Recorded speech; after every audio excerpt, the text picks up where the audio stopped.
Just 10 years ago, Salford fans were watching their team in the 7th tier. Now here they are at Wembley, one game away from League One for the first time in their history. Here's Carl Robinson for some final thoughts with Harriet Pryor.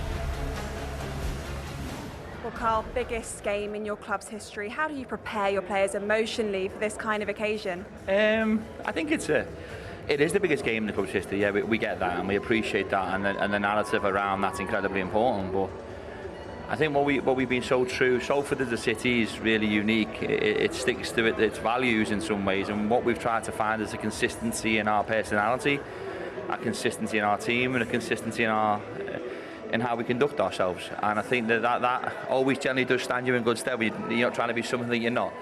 So this is a magical place, and but it's also the darkest and horriblest place if it doesn't go for you. And we're looking forward to it. We will give it our all, but we're coming up against a wonderful opponent who've been fantastic all season. Obviously us finishing fourth and then finishing right behind us. It's been an impeccable season by everybody, and we're one last game. Well, here Martin Patterson have given their 49th and final team talks of the season. Now it's down to the players. The scene is set. Who is going to deliver for the fans here at Wembley, the stadium this afternoon? Notts County and Salford. Kick-off just minutes away. The Magpies took flight years ago. Johnson turns and scores! One of the game's oldest names, still fighting to write another chapter. And then Salford, a club built differently. Their first goal in the Football League! Local football to the biggest stage. For one club, a step back up. For the other, a chance at history. This is the climb. Notts County, Salford. The League Two playoff final. It's an intriguing battle, isn't it? The oldest professional club in the world against one of the newer kids on the block, if you like, in the EFL. Two contrasting histories, one shared goal today, winning promotion at Wembley. There are the Salford fans. They've travelled down to London today. The Notts County fans are here as well. And we are minutes away now. The players making their way to the tunnel. Very shortly, they'll make their way out here into the heat, the cauldron of Wembley Stadium, and hear the noise. Gareth Ainsworth, you know what that feels like. What is the key to making it happen today? Yeah, a calmness, a focus on your job, a clarity from the managers of what the process is today, what may go wrong, what you can do to put it right. We're just standing here, Jules. It is roasting hot. There's going to be some serious legwork done today, and these breaks are going to be important for the tactics as well. So yeah, really intriguing battle today. And Andy, when you were here in 2024, so much is at stake. I guess it's natural there are nerves for you and the players. How did you try and help your players control that? You've just got to try and keep a level head, and Carl does it really well. I just see his interview there. He's got that smile on his face. He's got that calmness about him, but underneath, I'm sure his feet are going like a swan on the water. You've just got to keep a calmness and just try and keep level with it all. It's not easy to do, I've got to tell you that. And particularly in these conditions as well, Lee. I mean, Gareth mentioned that. I mean, we are sweating buckets just stood here. Seriously, what's it going to be like playing out there? Oh, it's going to be unbelievable. It really is. And that's where you've got reserve energy. You've got to be careful. You've got to understand the game a little bit more. And I will say, you have to play the game and not the occasion. That's the biggest thing of all. County have got the most fans here in comparison. They've got to use that to their advantage. Someday for it. Someday for it indeed. The sun is shining. Gareth, one final word. So there's got to be about 4 times the amount of Notts County fans here that are Salford fans. That has to play a part in this today. Well, we will find out if it will play a part. They're going to kick off in just minutes from now. This was a season that started on August the 2nd, and it ends here at Wembley on this glorious bank holiday Monday in May. But of course, it will only feel glorious if you're on the winning side. It is time to join your commentary team this afternoon, and it's a very good afternoon to Sam Parkin and to David Stow. Thank you, Jules. Well, this is the best way to go up, but it's a route filled with risk as well as reward. Every emotion imaginable awaits across the next couple of hours. Both Notts County and Salford City prospered in promotion finals here to step up to League Two. Now they're looking to repeat the feat with League One in their sights. Some thrive on days like these, others simply do what they can to survive days like these. Some embrace the chaos while others wrestle with the nerves. Whether you savour the spectacle or dread the despair of defeat, just for a moment, allow yourself to dream, and anything is possible. Let's embrace the Wembley pre-match tradition as those who will very shortly go head-to-head in the heat of the battle, quite literally, ease themselves in with the pleasantries and dignitaries. Kylie Painter-Stout, Commercial Director of Sky Bet, and EFL Chair Rick Parry doing the all-important introductions. Has been a Sky Bet League 2 season to satisfy the footballing purists. The clubs occupying the top 3 positions secured automatic promotion. Meanwhile, the teams finishing 4th and 5th now meet at Wembley in the playoff final.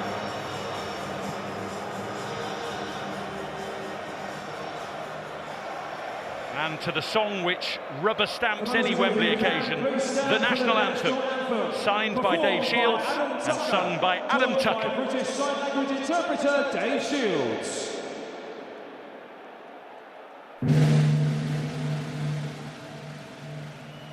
God save our gracious King, long live our noble King. God save the King.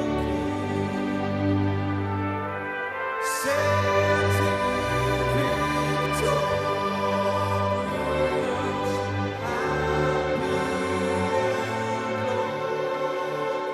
glorious, long to reign over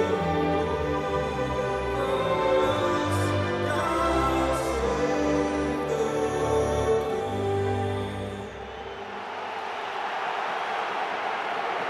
Let the feeling sink in, let the noise ease the nerves, let yourself believe if you can. To the cast list then for this Sky Bet League 2 playoff final. And Notts are unchanged from the semi-final second leg. Their side includes boyhood Magpies fan James Belshaw, who came to Wembley as a 5-year-old to watch County win the Anglo-Italian Cup. Nick Cerula, who's won here with Crawley, and Jody Jones, likewise, with Notts and with Coventry. Maz Kouyaar has scored here, as has Ollie Norburn, who's tasted both victory and defeat on this pitch. Top scorer Alassane Jatta is their obvious danger man, but he hasn't scored in his last 5 appearances. It's his joint longest run without a goal for the Magpies. Carl Robinson's sole change for the semi-final starting 11 for Salford is enforced. Kelly Namai misses out today through injury, so Rosaire Longello returns to start. The side includes Callum Sesse, who scored in both legs of the semi-finals, and League 2 Young Player of the Season nominee Matty Young. Captain Luke Garbutt has won a League 1 final here and lost a League 2 final. Matt Butcher has suffered 2 EFL Trophy final defeats under the arch, and midfield partner Josh Osterfield lost out in this particular final with Crewe 2 years ago. There is experience of playoffs, promotion and the Premier League on the bench. Number 23, Dan Uno. 26, Ryan Graydon. Well, these sides have to tackle each other and the heat. The temperature today is more than twice as hot as it was here just a week ago. It's well over 30 degrees. The switch has been flicked into summer mode, Sam.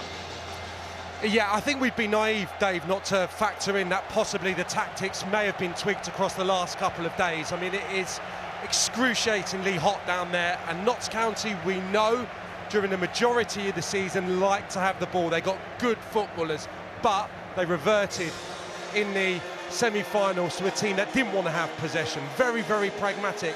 I know that if I'm a Salford centre-forward player, I don't want to be running around today, so maybe Martin Patterson has been given food for thought with the weather.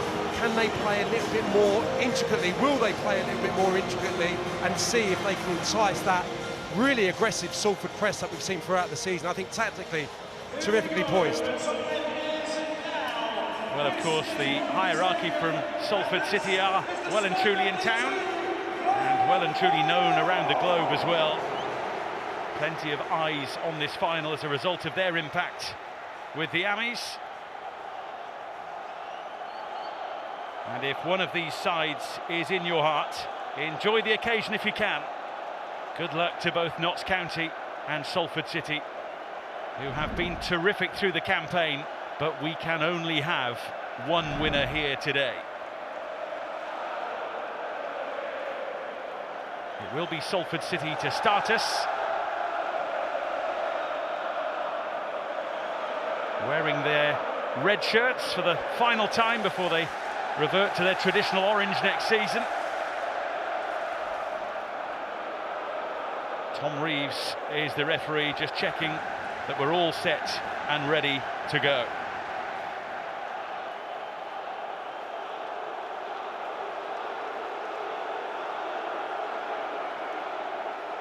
These two sides have never met in the playoffs before, or any cup final before. They've only met 7 times previously. Salford City have won the last 5 meetings and haven't trailed in any of them. Knott's only victory over Salford came a little under 3 years ago in the Amis' backyard. And this pairing has produced 2 or more goals in each of their last 7 clashes over the years. So we are understandably optimistic of entertainment. Yeah, very unusual record to have such a stellar record over one opponent is quite a rarity, I think, and Carl Robinson as well, to add to that. 10 victories on the bounce against Notts County, which potentially will give him that belief that it's meant to be for them to get to where they felt with this upward trajectory. They probably belong with the infrastructure that they've got. Notts County, of course, have been there before, League One, probably around about the time that I was still playing, and, you know, their supporters will feel that this is their rightful place could they get promoted today. The first foot race of the afternoon between Jata and Aluo. And the Salford man won out. Magpies with a chance to build again. Interesting to note how often the ball heads towards the shaded parts of the pitch in these early moments as well. Captain Luke Garbutt settling things down for Salford City, searching for the lively Dan Udo up top. Down goes Longello. It's a Salford City ball. First couple of opportunities for Salford just to get it forward into the front players. Longello will be pleased that he's got his first involvement out the way, and a positive one at that. Just a little bit brighter than Cerula to the loose ball.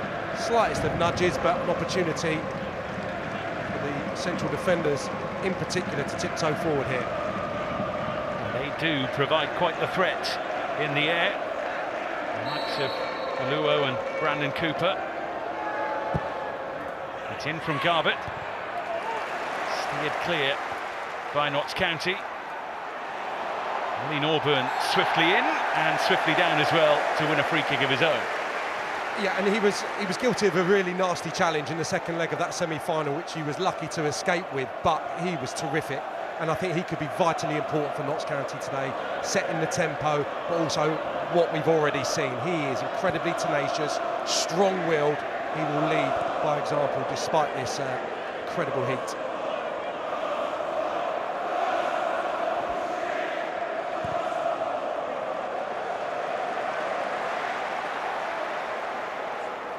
Here come Notts County with Jacob Beddoe.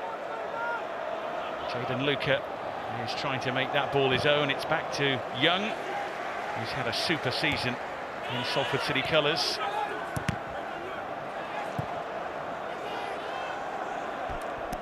Luo away towards Udo. And tidied up for a sweep away by James Belshaw.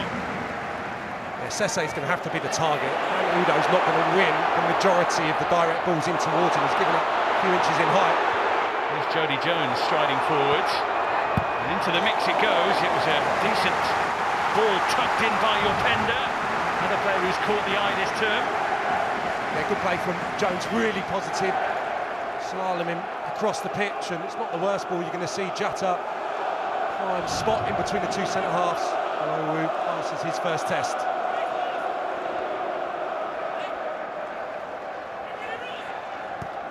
Here's Cerula. Trying to find room to ping it across to someone. Jata back to Beddoe. Go again with Lucas Ness.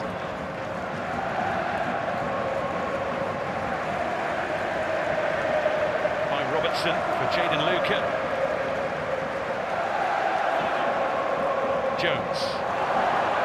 Nicely done against Mnoga, who stayed strong in the end. Just trying to help it on its way. And does win himself a free kick. He's a good ball carrier, very athletic. wins the ball there, gets the team up the pitch. That's going to be an interesting battle between him and Jody Jones, with all the craft that Jones brings to the party. But you can't neglect his defensive work, because Minoga really is a flyer once he gets going. He found himself right in the centre of the controversy in the first leg against Grimsby. Of course, Haji Minoga, who was arguably in the goalkeeper's line of sight, as Ade Aluo scored to help turn that game around. But of course there was controversy in the second leg as well. It was quite the battle between Salford City and Grimsby Town. Young, a fair way off limits, taking that free kick, hoisting it high and long. Udo looking for the run of Sese. Both sides disciplined in defence in these early moments. Yeah, the back three of Notts County were just superb across the two legs. They definitely tried to identify Ness Chesterfield, this is, in the second leg, as a bit of a weakness, but he stood up to absolutely everything, well aided by Beddoe and McDonald, and they're going to have to defend a lot of aerial balls, it already seems today, from Salford. Sese with some good running. And some good ball winning by Jody Jones, who shows he's got the skill to go with it.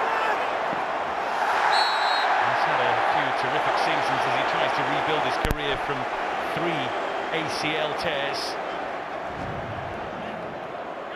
Really good start from Jones, very positive, touch assured. Look at that.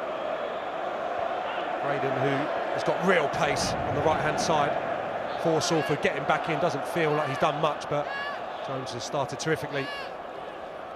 On his day, such a terrific player. Won the National League playoffs here with Notts County, scoring his penalty in the shootout. He won the EFL trophy with Coventry back in 2017, coming on as a substitute. Knows how to help his side produce the goods on this stage. Here he goes again.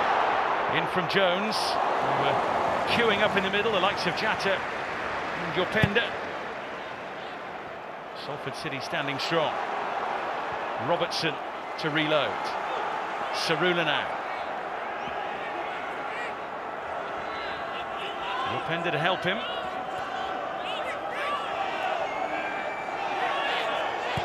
Cerula with a couple to look for, including Jatta.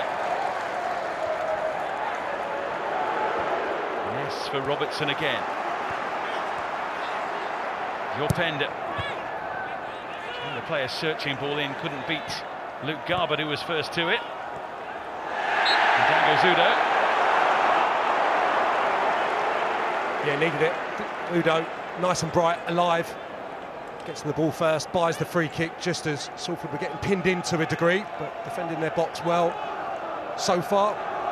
Jones, the brightest spark so far. 8 minutes gone, keep feeding him. He's hot right now, literally and configuratively. Keep giving him the ball up against Minoga.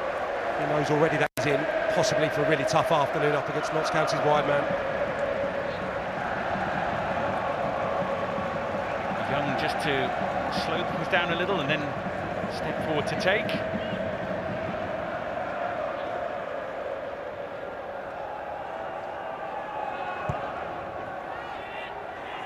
It's towards Udo, but it's going to bounce all the way.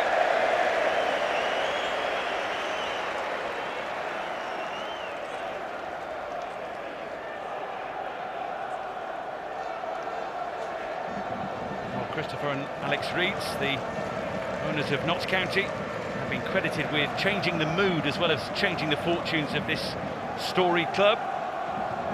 Danish entrepreneurs founded the football analytics company. They bought Notts County in 2019. And the club was on the edge financially. On the edge a little here at the back as they try and find their way out. There were genuine fears of collapse for the club before the owners stepped in. County, of course, being plunged into non-league, part of their recent story, and this today, part of their regeneration.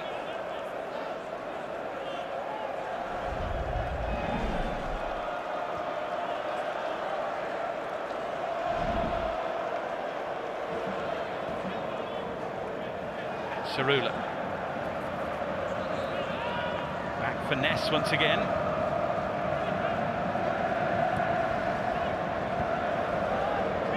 away from Shatter. Ollie Norburn. Bedo looking to tuck it in for Jones.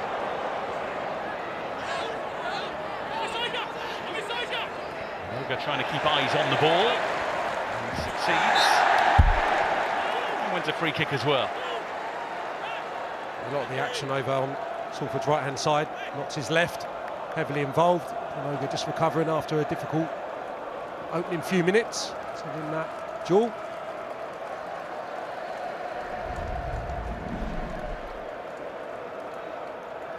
Pretty even start, nothing to chat about at either end in terms of chances, but that right-hand side for Salford heavily utilised in the opening sparring. 10 minutes in and no attempts as yet, as both sides just look to settle into the game, settle into the heat, settle into the battle against each other. Of course, this was always likely to be tight. These two sides separated by just a point and a place in the table.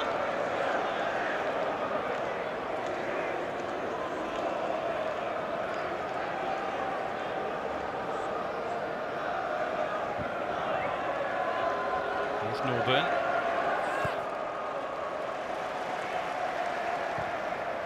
Cerula. Jayden Luca was the key man in the semi-final for Notts County up against Chesterfield, scoring that goal, the sole goal of the tie in the first leg.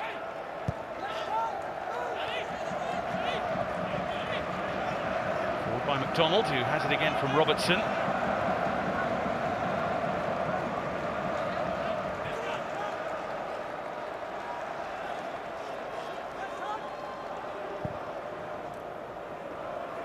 Cerula.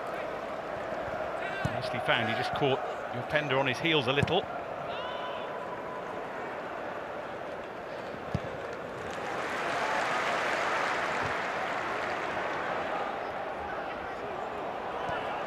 Tidied up by Robertson.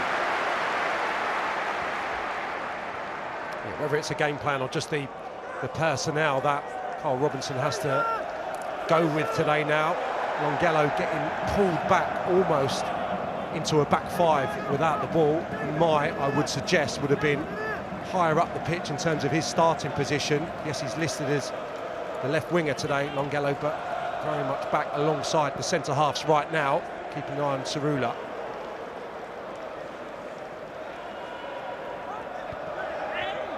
Cerula's touch, claims for a county free kick. On goes Salford City here, Longelo. Took a bit of a tumble.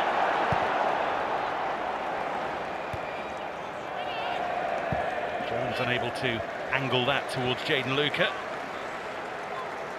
You could argue the opposite flank is where the fullback's going to need help. Garbutt's just getting drawn a little bit towards Upenda. That's his man, meaning that Longelo's having to go back in there. Let's keep an eye on Cerula.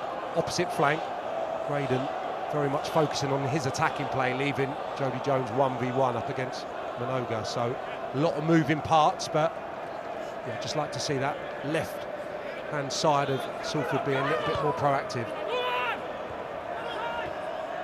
On from Robertson. Chatter's not really got in the game as yet. Marshalled by Cooper.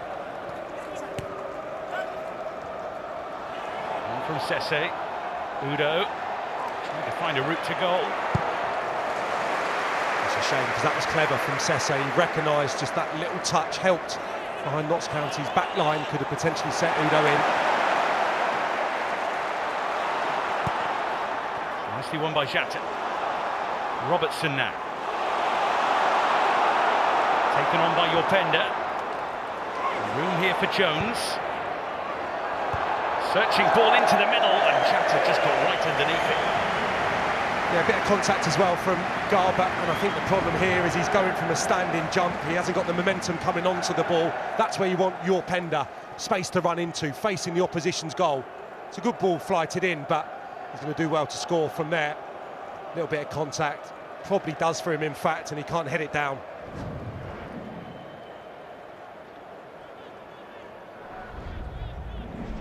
that's the first attempt from either side, and certainly Notts having more of the ball.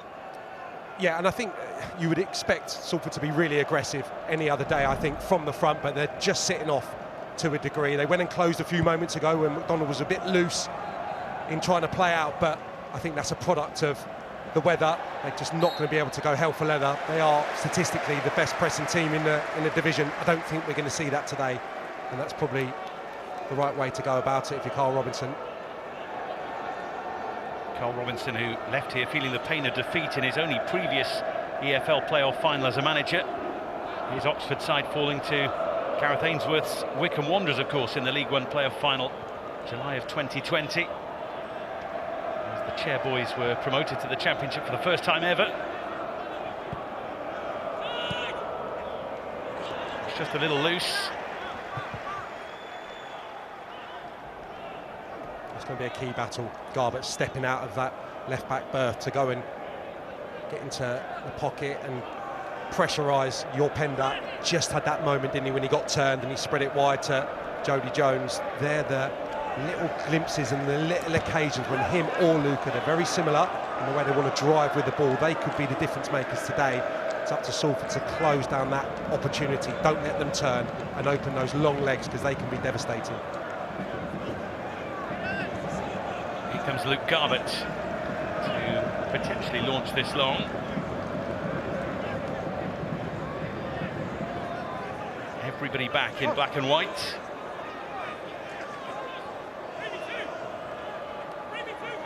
Gallo thought about providing the short option. Indeed, in the end, that's where it goes. Hoisting it high towards Seshay. Minoga to help reload in from Butcher. And Robertson it was to see it away.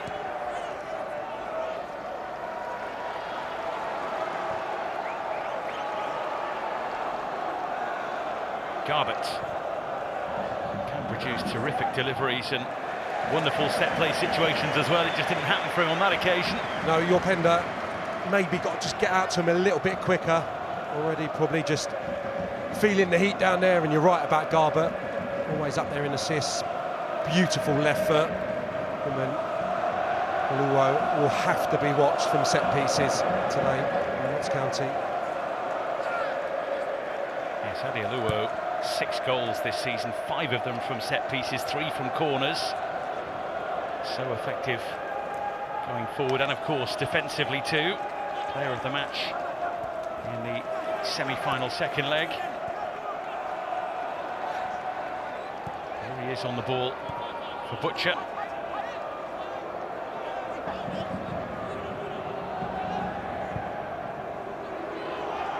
Gallo the target here, swatted away by Cerula.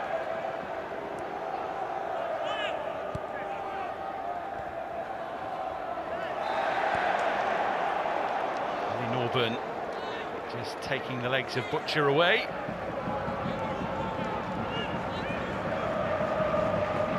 course, Ollie Norburn, a player who had one of the more bizarre dismissals of the season. This term when sent off for a second yellow card for throwing an opponent's boot off the field against Chesterfield. A tussle with Armando Dobra. Ball looking for Alessandro Jatta, who's going to get in.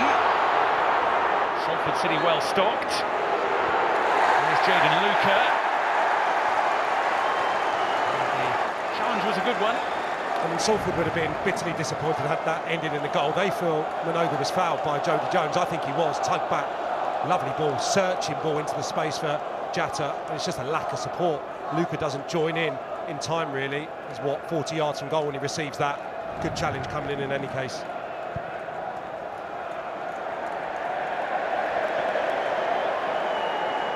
Jaden Luca scored that only goal in the semi-final for Martin Patterson's side, having missed a fair bit of football. He joined on loan from Luton.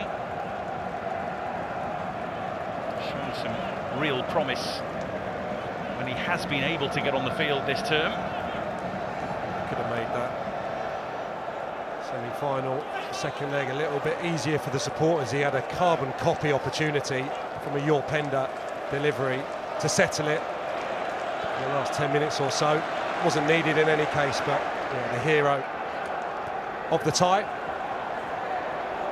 Could yet, of course, be the hero of today. I wonder who that will be. Someone has to step up at some stage. Cerula back to Norburn. Not quite finding the elevation on the cross. Once again tucked away by Garbett.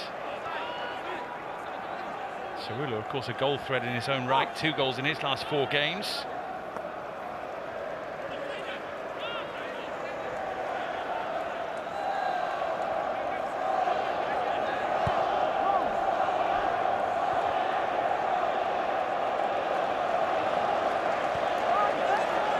McDonald.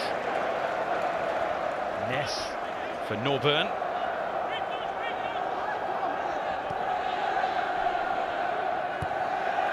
Cerula. Your tender just angling Garbett off the ball.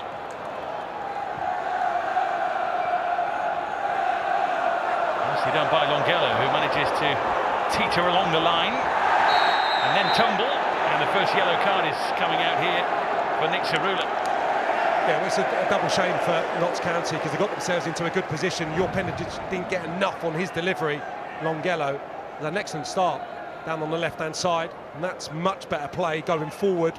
Had the opportunity to punch it in there to Udo's feet, but opted to take the additional touch, drawing the foul.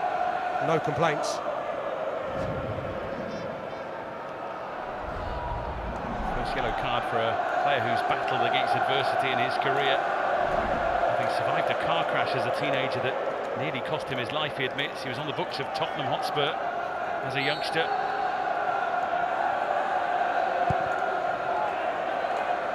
From Garbett. What about the shot? The deflection came in and sees it up and away. A moment of promise there for Salford City. Yeah, it's the most likely route, it would seem. These balls in, keeping it alive. Can they win that first ball? This is the first attempt of the match. Strikes McDonald away to safety for Notts, but decent effort. First corner of the game is Salford City's. It will be swept in by captain Luke Garbett.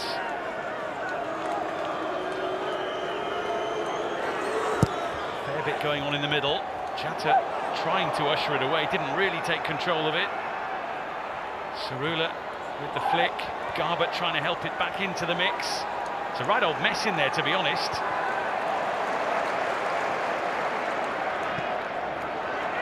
When it was cleared, there was height, but not a lot of distance. Yeah, it looks dangerous, though, doesn't it? They're just scrapping. If they can get the quality on the delivery and get that first header, invariably it's going to be either Cooper or Luo, I'm sure, to keep it alive initially. Can they fall on that second ball? That's how it feels Salford are going to get joy. Jones felt he was taken down, but the referee Tom Reeves thought the ball was taken first. Just perhaps wanted a little more time than he had. Longello for Garbett, sweeping that over towards Udo, who might not be the most imposing physically, but can certainly leap.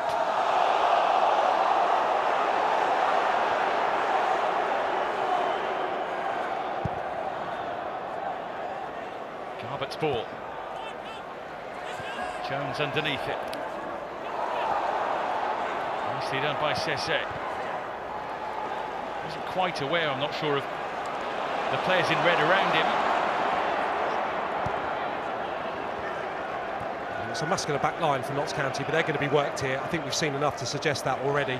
Garbett, that last delivery from the left-hand side, right on the money. Udo did move around the far post, but well marshalled by McDonald, I think it was, in the air. It's a little bit static. I think when it's developing, the ball goes wide. Sese in particular, he's the more imposing of that front duo. Can he get beyond Udo? Can he be a bit more aggressive with his movement when it's developing wide?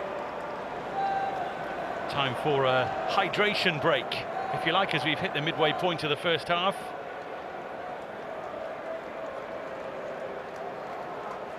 Both sides having an opportunity just to cool down slightly. Of course, much talk around Salford City as around the class of '92 from Manchester United, who took control of the club in 2014. Last year, David Beckham and Gary Neville completed a takeover of the club, buying out the rest of the former United contingent, who all still have parts to play in the operation. Carl Robinson has gone on record to say that they all provide invaluable insights and advice based on their achievements and experiences in the game. Says they're incredibly fortunate to be able to draw upon all of their input. Of course, they've played in huge matches themselves through their career, but they admit that matches like these are hard because they've got absolutely no control over what happens. Yeah, the nerves are very evident, weren't they, in that pre-match interview, Gary Neville with Harriet. But interesting hearing that he just lets Carl Robinson get on with it, and I think Carl Robinson, in my opinion, has been the missing piece of that jigsaw. So many have tried to get them out of this division and failed, and I think that there's a lot more joined up thinking, it would seem. It felt like there was players maybe at the end of their careers going there for obviously the lucrative contracts that were possibly on offer right now. I think this is a much more balanced squad with a guy in charge who's been there and done it, who plays in the main really attractive football. I think this is a bit different the way they're going about it right now, but I think for the day it's going to prove problematic for Notts County, that's for sure. It's interesting you mentioned Carl Robinson, because he was appointed January 2024, became the 5th permanent manager of Salford City since their EFL promotion. The first game was one that Salford had to win to not drop to the bottom of the Football League. He secured safety with them. The following year they only just missed out on the playoffs by a single point. This season missing out on automatic promotion by just a single point.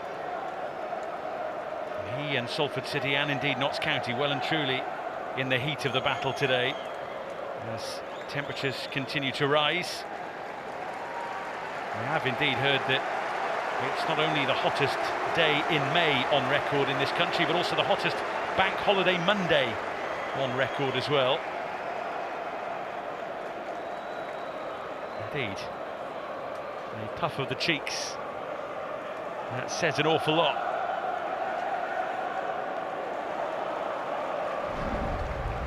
Well, we're finishing off with this season. Let's make sure you're ready for our offering next season. You can watch over 1,500 live matches across the EFL, the Premier League, the WSL and the Scottish Premiership next season. And, well, it'll all be back before you know it.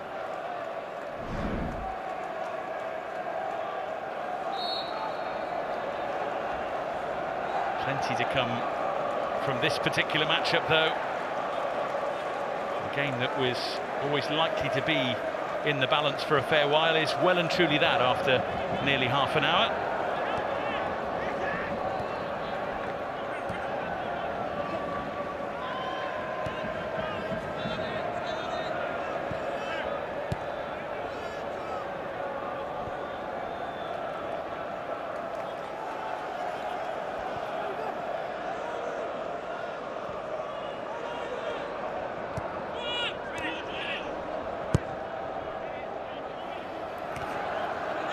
Towards Yorpenda.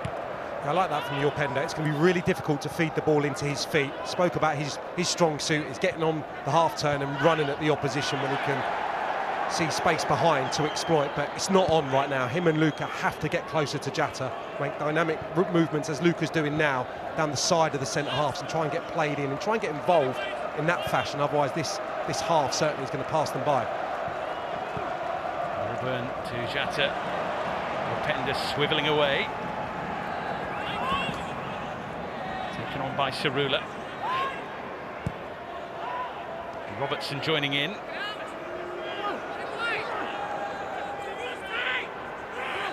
Yorpenda again. Good old tussle with Garbutt.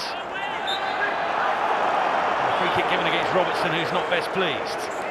He did well across the field, and Talbot just getting back in numbers. Actually, there was nowhere to go. Well, it's 16 years since Martin Patterson won the 2009 Championship playoff final as a player with Burnley against Sheffield United. Wade Elliott scored the only goal in the first half. Burnley were promoted to the top flight for the first time in 33 years. Sheffield United had a substitute sent off after the final whistle. Certainly Hendry. That does not surprise me. Wonder where he is now. down there remonstrating with someone. Sure.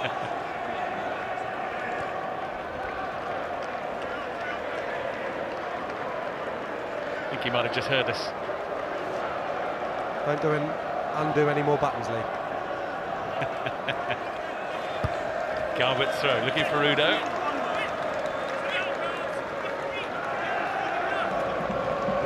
Both sides just taking the sting out of each other.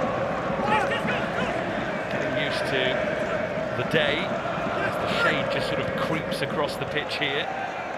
With time ticking on. Cerula again with a challenge on Longello. It's a good battle, and with that yellow card, perhaps one that Salford City would look to exploit. Yeah, I mentioned the lack of threat down this left-hand side early part of the game, but he's certainly grown into it now, Longello. Butcher with the header. And Notts County unsure what to do there. Jacob Beddoes seeing it away. And it certainly looks like the most likely route to goal for either side. These balls in, particularly from the left-hand side. And the boot of Garbutt, who possesses real quality, which we've mentioned on a few occasions. And Notts County are being worked back there. So far, they've done okay, but big moments. Of course, they're without the regular defensive pairing of Lewis Macari and Matty Platt, who were reading out the Notts County team to the fans a little earlier on the PA system here. Both injured and unable to play. Corner is swirling in all the time towards the gloves of James Belshaw. Feels almost like the first time he's been involved. Belshaw not been able to land any blows on him. Takes that nice and comfortably, doing a good job there. Minoga unable to escape the clutches of a Notts County player. The goalkeeper who was mascot for Notts County on his 6th birthday. The match at Meadow Lane. Here's Jatta. What a finish! That's what they craved. That's what they dreamt of. That could help take the Magpies to League One. A player who so often steps forward for them, slots it home coolly, and Notts County grab the lead at a sun-drenched Wembley. Well, that's him in a nutshell. If they can't play through you, they can go over you or down the side for the dynamic movement of the centre forward, and he gets in far too easily for my money. There's no pressure really from Graydon. Alowu gets beaten, all ends up by one simple ball in between the two centre halves, but the finish, just admire it, the direction, enough purchase to take it beyond Young. He can get fingertips to it, but no more. And Jatta back amongst the goals on the biggest of occasions. His first goal in 6 games, his first goal in 5 against Salford City. The first goal of a huge game for both clubs. And you can see what it means to those right around the ground.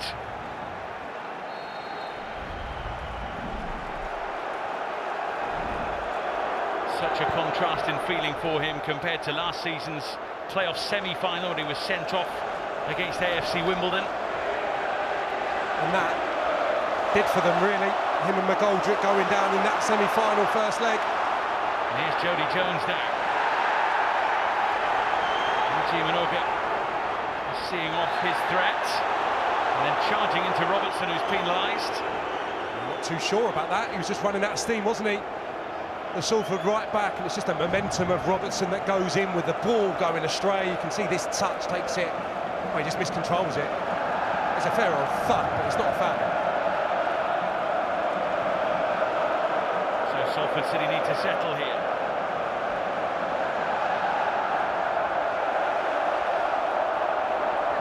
Here's Jaden Luca.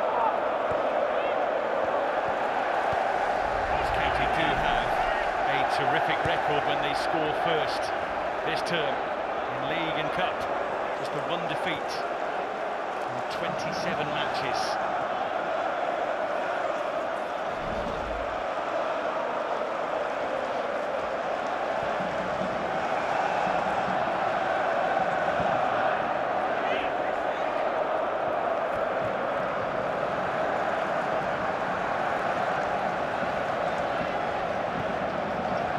Half-time.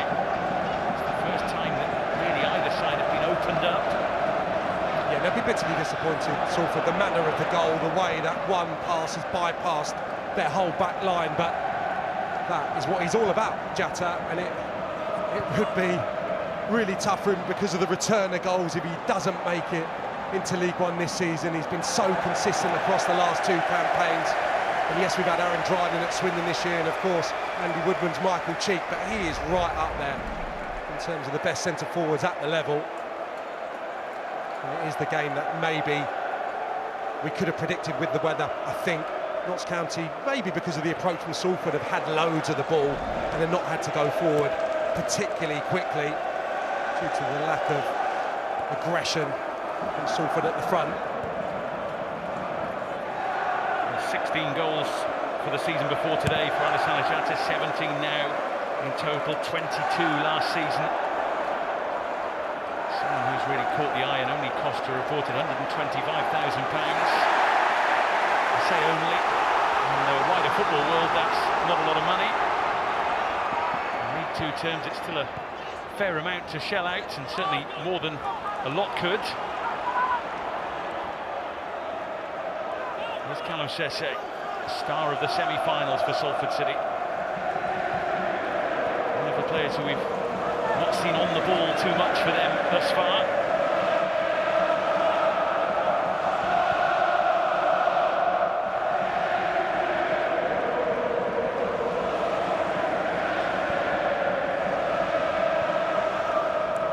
Over forwards.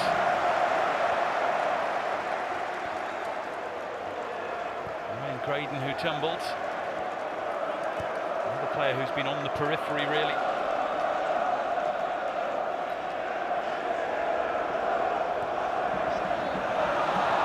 Udo trying to steal the ball away. Folly Norburn. Yeah, rightly picking the moments to go and try and close. McDonald's had a couple of hairy moments, hasn't he? There was 2 back-to-back when they were trying to play out, where he very nearly lost control of it, and again there, Udo's right, comes on his blind side, very nearly nicks it.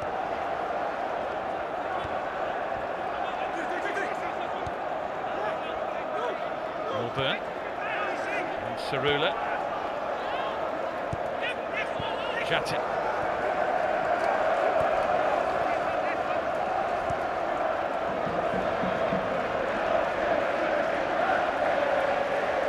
Lucas Ness. Cerula once again. The give and go. In terms of trying to get certain players into the game, it's notable here that the 2 players with the fewest touches in this game so far are the front 2 for Salford City. Yeah, Ryan Graydon on the right-hand side, just behind them as well. Yeah, it's not really Udo's game running in behind. He's a link player and a very good one at that, but I think the 2 central midfield players of Notts County and that back 3 just congesting that area, making it difficult for him to get supply, and also Sese, who's been very peripheral so far. Back it goes to Belshaw.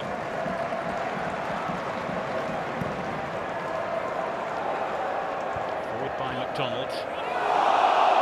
Off that hands from Manoka.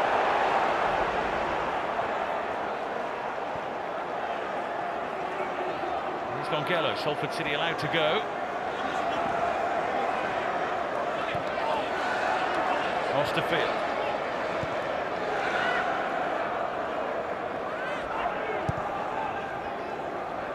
Luo. And for Manoka.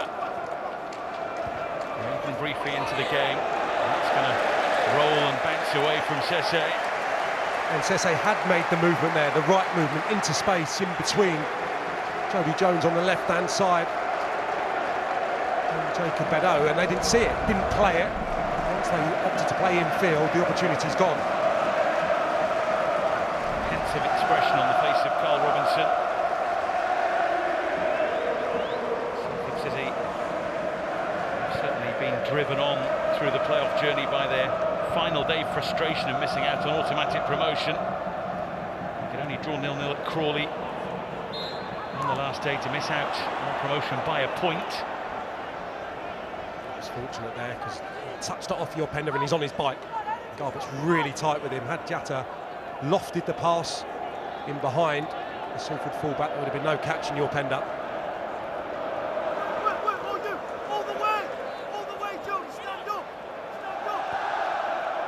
Here's Butcher for Salford City with a little over 5 minutes to play in this first half. Westerfield and Garbutt together. Udo going to try and spin away from McDonald, bringing in Longello, who is taken down by Ness. He's done really well, Longello. He's carried the fight down this left-hand side for Salford. Lovely skill, takes it infield off the side foot, flicks it outside of the foot. Lovely skill, draws the foul. A clear one at that. Referee not interested in a yellow card, but Longello causing havoc down the left-hand side when he's fed. Lucas Ness's card might be marked for the future. Referees tend to remember things like that if they don't punish them straight away. He started 9 of the 10 games before today. He's only started since November.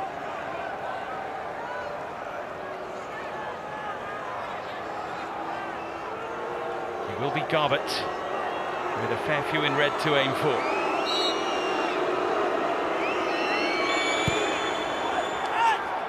Oh, no, nobody wanted it. No takers in the middle.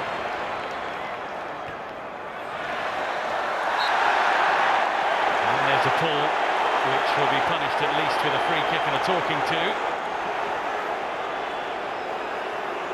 It's Butcher with the infringement. I think it's Cooper who's still in the Notts County 18-yard box, just getting back to his feet now, involved in the collision. And Jones, who's been bright, clear shirt tug.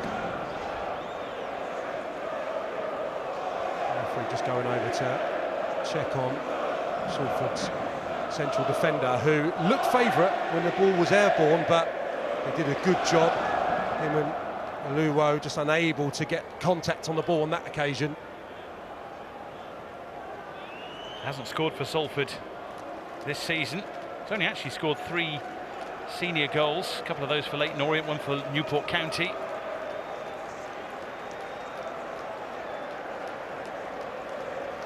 So important though in the air, particularly defensively. And for now he's restored to the Amis back line.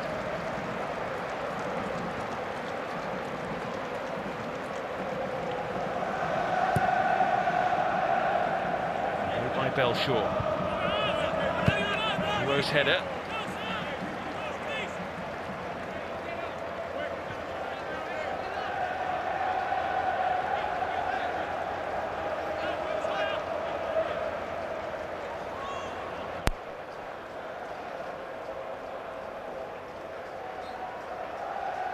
Beto to take the throw eventually towards Jatta. Good old tussle with Manoga. Beto again.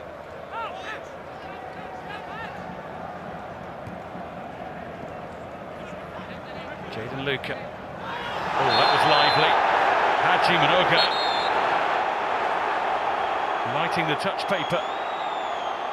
There will be a card forthcoming here. Yeah, well, he doesn't get much of Jones, that's all I'll say. It's a rash challenge, he flies in, it's certainly going to be worthy of a yellow card, but he doesn't, I think, go into the leg of Jones with the studs. He's able to just about evade that, but yeah, the manner of the challenge, he's out of control, it's definitely worthy of a booking. A reminder that we do have VAR today, so the on-field decision is yellow. It will, of course, be dissected a little more closely from those with screens. Doesn't really get much of him, just the trailing leg, grazes it, but yeah, I don't think the manner of the challenge went down particularly well with the Notts players. 2 bookings so far then. The right wing back of Notts County, the right back of Salford City.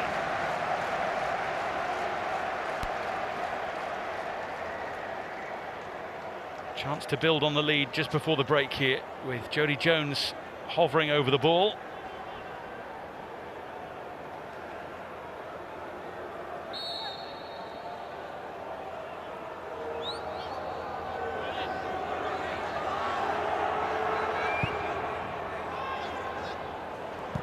McDonald trying to help it back into the box, a towering header and a 2-goal lead.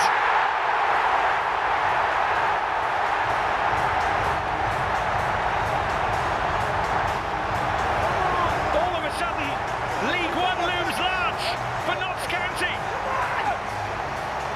And with half-time approaching, Lucas Ness with the lead grabs the second. Well, they work a block on the far post here, and we'll see how obvious it is here. Beddoe taking out Graydon, and McDonald does really well to control that on the volley. It's easy to get incorrect, that delivery, and then Ness just gets up so powerfully and directs it superbly well to take it beyond Young into the roof of the Salford net. But all about a well-rehearsed set piece, which I don't think the officials are concerned about. So, well played, Jacob Beddoe, Rod McDonald.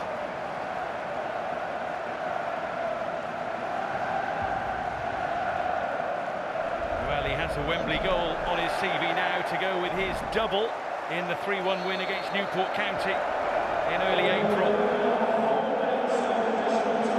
Notts County going to 4 minutes of added time, 2 goals to the good.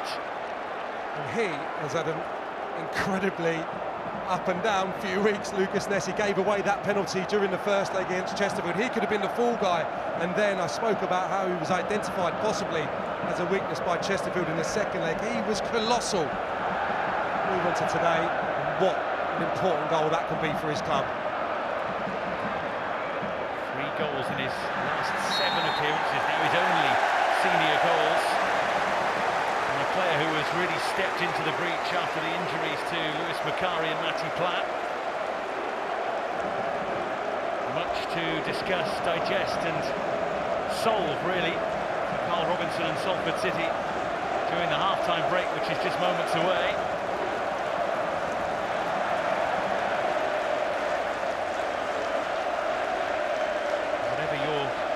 Of viewing, there's lots to try and pick through at the break if you're Salford City persuasion.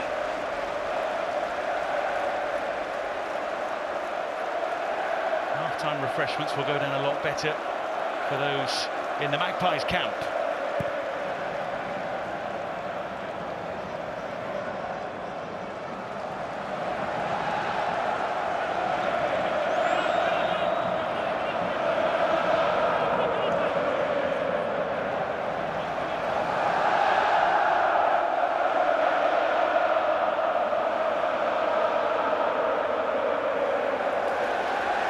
Throw. Jatta. Wouldn't roll for Luca. Eventually finds your Pender. And the flag is raised here for offside.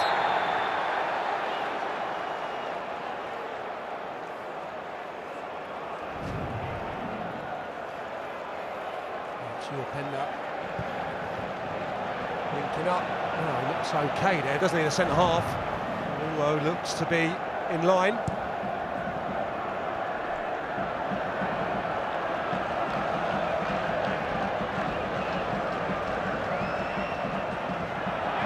There goes Longello, told to get on with it. Westerfield steps in.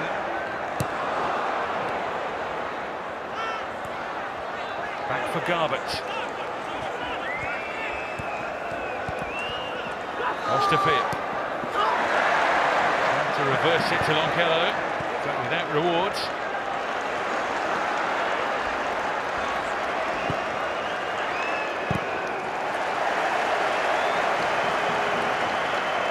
Shore away towards Luca.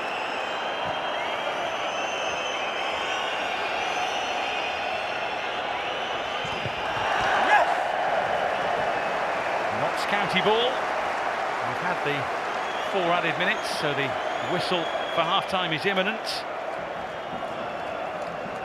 You would be surprised if Carl Robinson's thinking about changes. I think there's been so little for James Belshaw to worry about in the Notts County goal. There's plenty in reserve in terms of attacking talent on that Salford bench. They've just not been able to function and land enough blows on Notts County and their goal. Fabio Borini, of course, one of the notable options on the bench. Cole Stockton as well.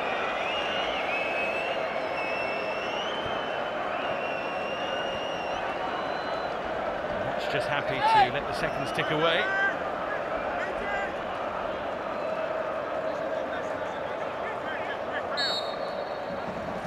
It's Notts County's final to lose at the break.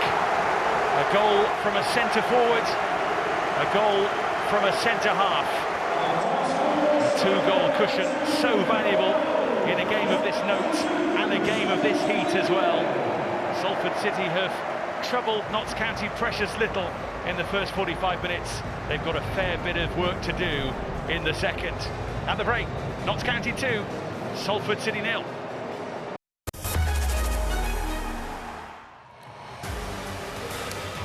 Promotion to League One is the prize on offer, and Notts County have tightened their grip in that first half. Alassane Jatta putting them into the lead. Jody Jones teeing up the first and involved in the second. An impressive first half performance from him.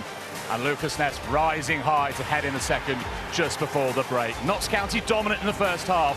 They can smell League One. Salford City need to find a fight back in this second half. Both sets of players already out on the pitch.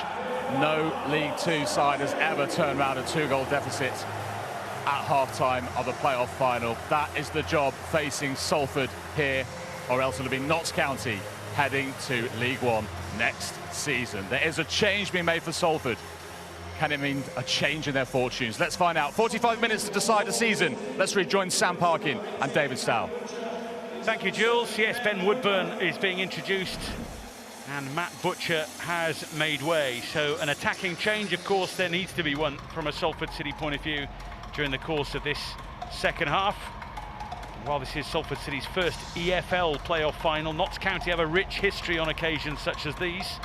The Magpies the only side to win back-to-back finals in 1990 and 1991 under promotion guru Neil Warnock, beating Tranmere Rovers to reach the old second division in 1990, or being promoted to the old first division the following year, beating Brighton 3-1. They have a commanding lead as we look to start part two of this final. Will be Notts County to get the ball rolling. They have been by far the more threatening in the first half and have their reward. Well, no team has ever come from a two-goal deficit to win a fourth-tier playoff final. It is a tall order for Salford City. But they're looking to start very brightly indeed with Sesse! And Belshaw came to meet him. Just took an extra touch that perhaps he didn't need. And the goalkeeper gobbled up the ball. Yeah, it's that opportunity that he would have waited for. We saw how devastating he can be during those semi-finals, and it's that second touch that you referenced, Dave, which gets away from him, gives Belshaw the opportunity to come out and eventually smother. Just coming up here, just had to be a little gentle one to set up the finish. Belshaw comes out and challenges, gets on the second ball. What a lucky escape for Notts. Start of this second half. Well, that attempt was 16 seconds from kickoff, and that just underlines, doesn't it, even a two-goal lead can feel commanding, but can suddenly be halved in an instant. Yeah, and I spoke of it being a little bit lopsided in that first period. There's been a change now. It looks like Longello's coming over to this right-hand side. There's a right wing-back, I would suggest. Garbutt over on the left-hand side. So into a back five with wing-back, start of this second period. Graydon down the middle now, alongside Udo. So 5-3-2 maybe, the defensive shape without the ball. Two wing-backs, I'm sure, will be given licence to raid up and down to get them back in this game. Here you go, County, just about keeping it in. It squirmed across for Minoga to clear. I'm sure part of the half-time team talk from Carl Robinson would have been, get the next goal. Just think about getting the next goal. And when you almost get it 16 seconds in, it does breed confidence. Yeah, and he was very isolated, Udo, in that first half. When you're playing up against the back three, gives you an opportunity, I think, as a manager, to get two front men up against that trio. Now with Graydon, who's played more of his football this season. It's only latterly that he's been playing wide down the middle alongside Udo. There's another option to Heat, and also Sese, just to free him up a little bit. He can run from slightly deeper to get in close proximity with those two front men. You mentioned Ryan Graydon. He's scored 4 goals in 4 career appearances against Notts County. Seemed to be cutting a bit of a frustrated figure in the second leg, it being played out wide, but when you look at Salford City's record since their promotion to the EFL in 2019, when they've been 2 or more goals behind at half-time, they haven't won.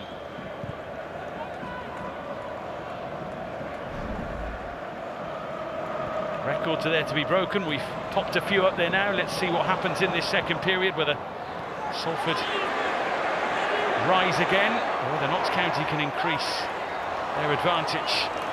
Jody Jones, the standout in the first half, trying to get to grips with the second.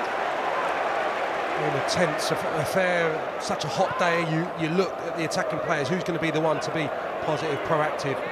He certainly was that in the opening minutes of the game and conjured a brilliant bit of quality to find that pass for the opener.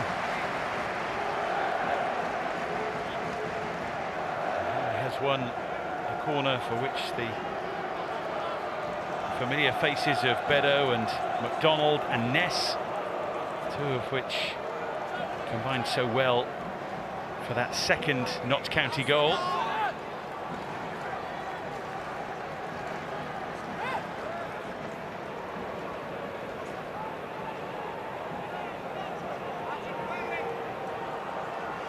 Jones with the delivery.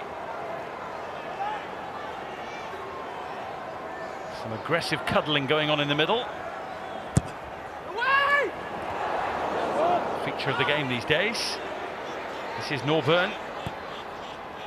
Back for Cerula. Spotted the run of Beddoe. He did well to keep it alive. And now the breakaway. Led by Sese and Udo. And Sese once again. 3 forward with him in red. Graydon screaming for it. Luke Garbett joining in and getting right underneath it. Well, he feels it took a nick, and I think I'm with him. Pender's right there, just as he looks to sling it into the 18-yard box. They were well represented in respect. Notts County, Garbett, yeah, I think that's off his shin, isn't it? Spinning behind the goal, should have been a corner. Cannoned off Tom Yorpender.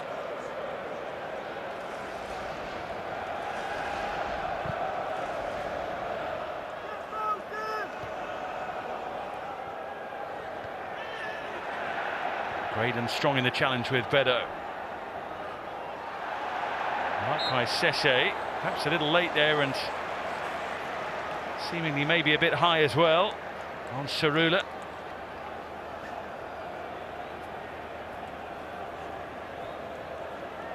Just dangled his leg, and it's not a great challenge. He's a little late and he's a little high. And goes in kind of on the side there, but slightly surprised that this has been waved away. Yellow, I think, but it's unfortunate. It's the kind of challenge with excessive force thrown into the mix might get you in even more trouble, but the officials happy for the game to carry on without any greater punishment. I fancy his chances, Sese, running off Norburn and Robertson from that deeper position now, and you can see the ball being aimed towards a 2-pronged attack now. The centre half won't be able to come out necessarily and apply that pressure as they were doing in the first half on Sese in particular. He'll be embroiled on a battle up against Graydon and Udo higher up.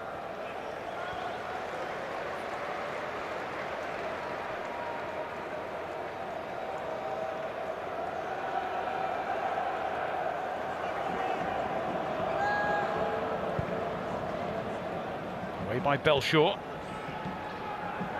Woodburn's touch, clashing briefly with Robertson. There's been a lively customer in that midfield area for Notts County today. And then Minoga seemingly taking down Jayden Luca. He's on a yellow card, so has to be careful. And there are some in black and white who feel that he wasn't. Yeah, I'll be surprised. It's a little block, isn't it? But, I mean, it's a clever pass, and he's running into acres of space, so only he will know, but it does feel a little cynical given the way the play was developing.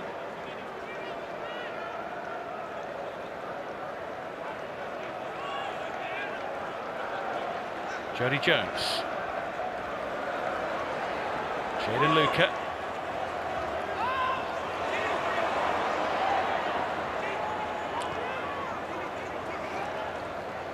Bedo for Norburn.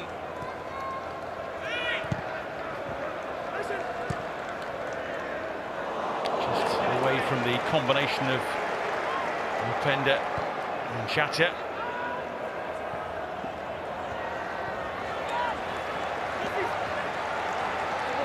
Much more in the game now in this second half. Yeah, I do feel we've got more of a match now.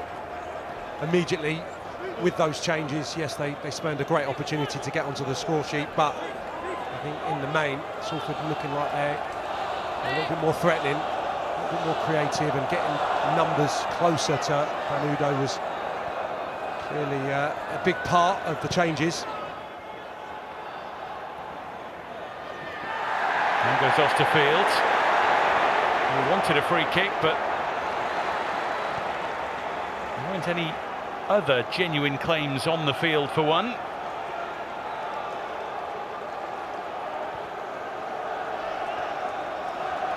Longelo.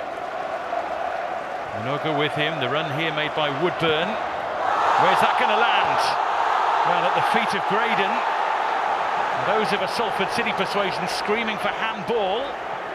Yeah, well, it hits his arm, no question. It's Jacob Bedo, but it hits the elbow, and I think the body is not away from the arm. It can't be a penalty, and actually Graydon has a decent opportunity off the back of that deflection. No way is that a penalty. You see Graydon, yeah, he's got a hook it goalwards, but it's still a decent chance in the context of this game and what they've been able to create. It's one of those, when I was growing up, it was called ball to hand. More than anything else. Just no way you can do anything about that. Pace the ball's coming out the distance, it's just incredible. That is sometimes conceived to be a spot kick. Certainly you can understand why you would appeal for it, though, in this situation for Salford City. Westerfield with a grab at Luca.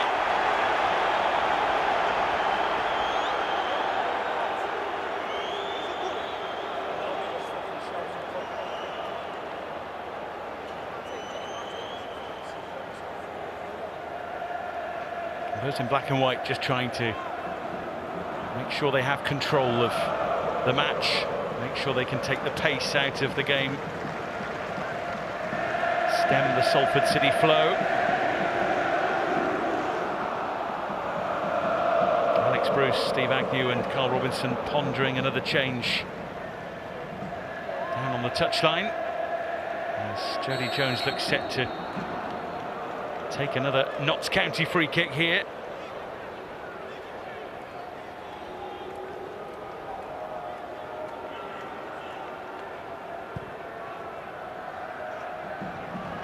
Plenty in the middle, trying to make something happen. In fact, they were probably getting in each other's way, if anything. Same trio of players as well. Graydon up against two Notts County centre-halves, which worked a treat at the tail end of the first half. Same situation developing there. And yeah, just maybe a breakdown in communication between the two who did ever so well to be a nuisance for that pivotal second.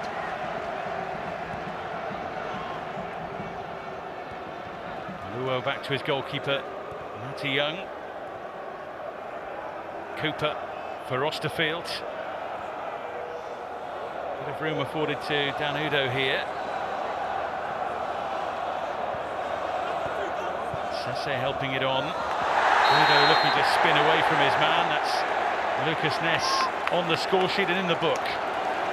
Yeah, and he was walking the tightrope because he could have very easily been booked the tail end of the first half for that challenge on Longello. This is certainly worthy of a caution. It's brilliant play, twice, quick succession. Udo, lovely feet, taking it in, linking it, and there, rolling his marker. Wonderful stuff.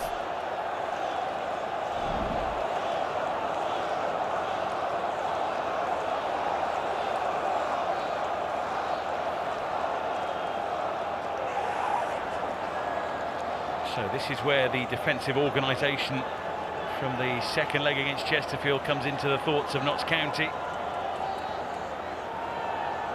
Salford City looking to open the door with the help of Luke Garbett here. Minoga is in there, didn't quite fall for Longello. We'll start again with Woodburn. And that's asking an awful lot of Longello once again.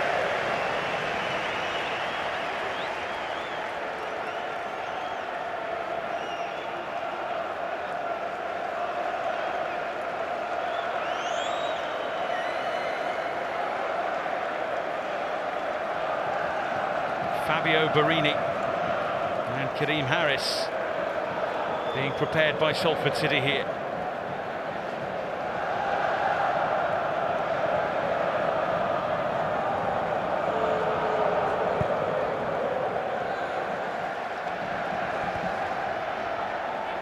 Here's Udo. Running off the ball from Garbett.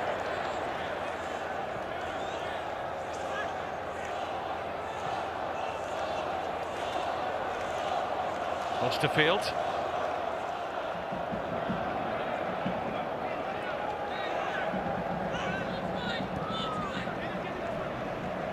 Minoga. Jaden Luca back on defensive watch.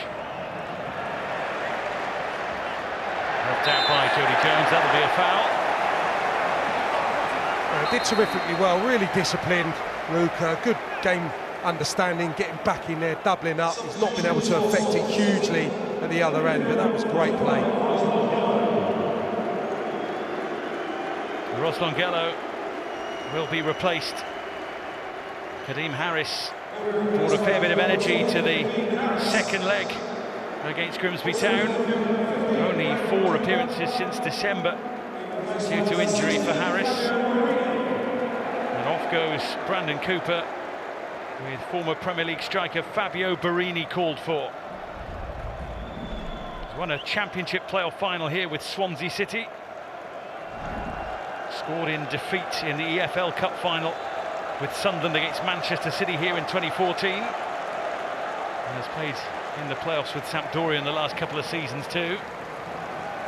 And despite having more of the play and looking a hell of a lot more threatening, it's the end of Graydon as a centre forward for now. He's back as a right wing back now. Kadeem Harris over on the left hand side to Barini, who's joining Udo in attack. So it's the same shape that started the second half, but Robinson just making it a little bit more attacking, a little bit more attacking. No point in waiting or speculating about the potential of an extra half an hour. They need to get a goal now to give themselves an opportunity of taking it to the extra half an hour.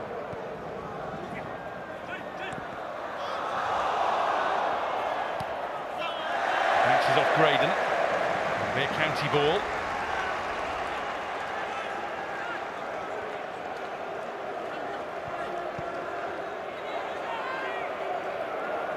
Jody Jones with ball in hand. Notts County with the game in the palm of their hand, really, as we pass the hour mark.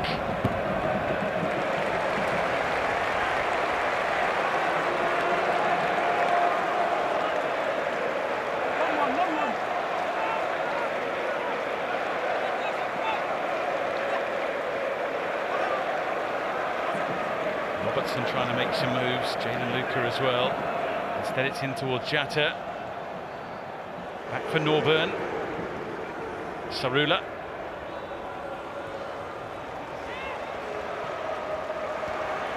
Meadow for Jones. And Graydon it was. He made sure he couldn't get past.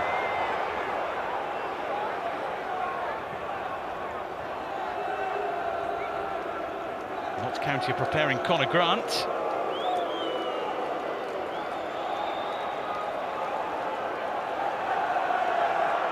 Salford City just need a spark here, don't they? Just to get something going in their favour, get their crowd going, get the belief going. Notts County are doing everything at the moment to see this game out.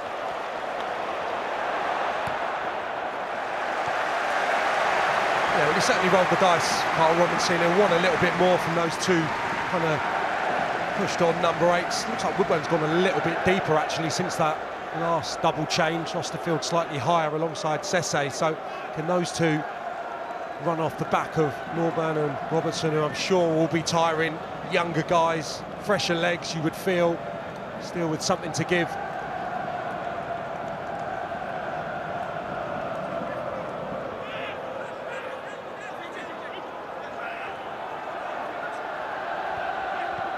Robertson, Jody Jones, skipping through the challenges, and Woodburn stepped in. Now he has the ball himself. Jones has stayed down. This is Graydon.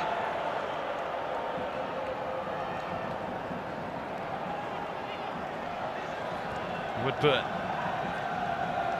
trying to release Graydon again. And anywhere will do for Jayden Luca.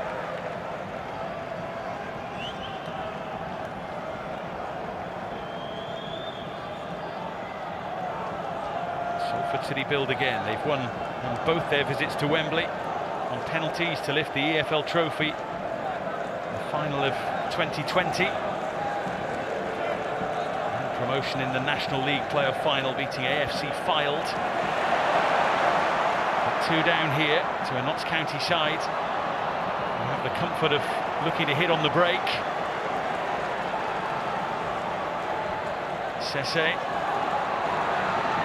Inviting ball for Kadeem Harris. Up against Ness. Did it cross the line? If it did, who touched it last? The flag is raised, and it's a goal kick. I mean, it's pinballing around between the two players' feet. It's a really difficult one for the referee's assistant on this side to spot. Yeah, it's just off the Notts County player before it ricochets off Harris once more.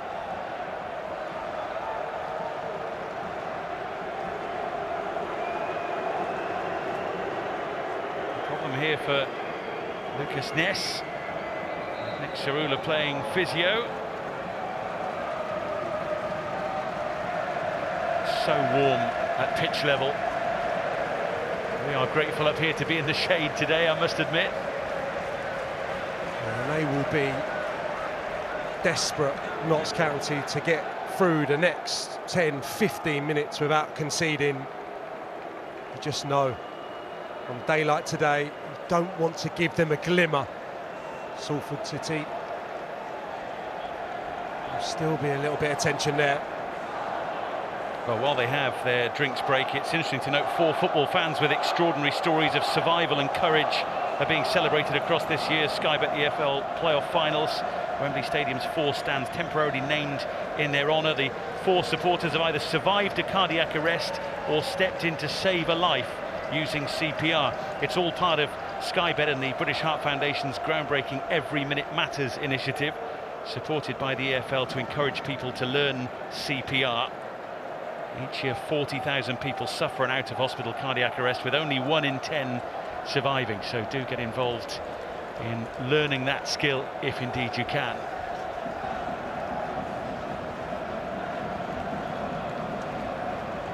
(2-0) with pretty much 3/4 of the game played now.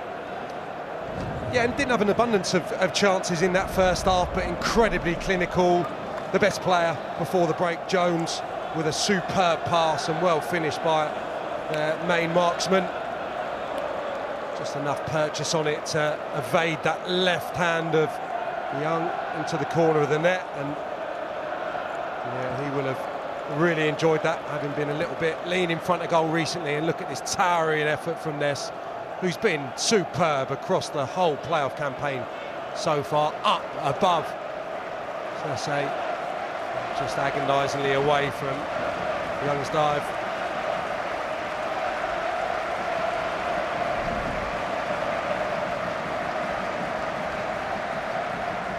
Martin Patterson doesn't give too much away as a coach, but he will know that that second goal is potentially a huge goal.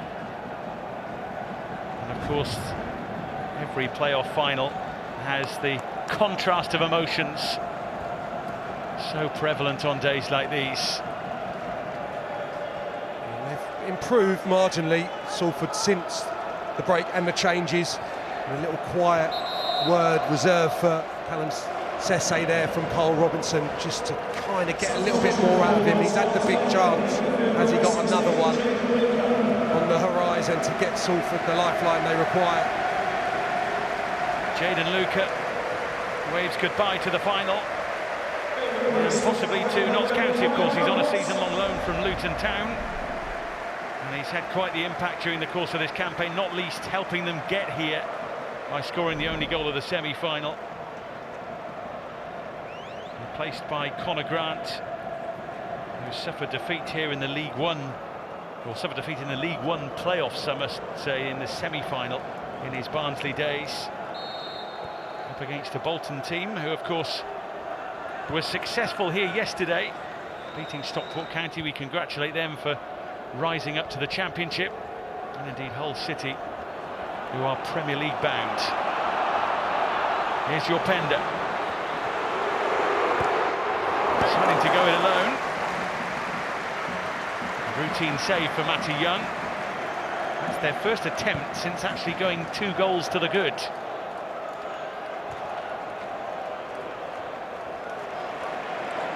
That's the situation he loves. Here he goes again, just receiving it just behind that Salford midfield line, and as soon as he gets turned, you just can't get back at him. It's a tired effort ultimately, but good play from him.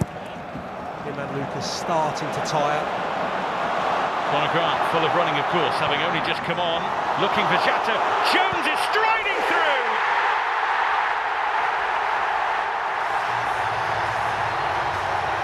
Jody Jones stepping up.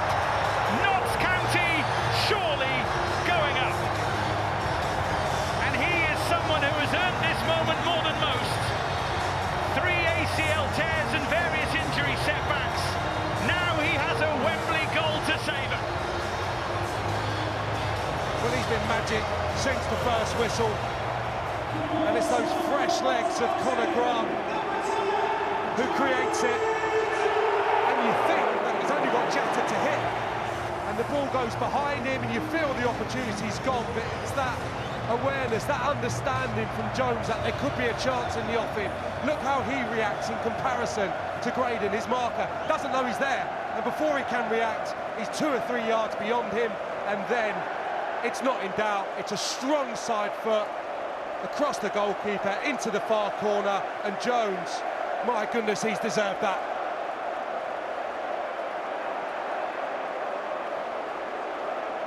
He just came out of nowhere from Salford City's point of view there and made sure that he made his mark.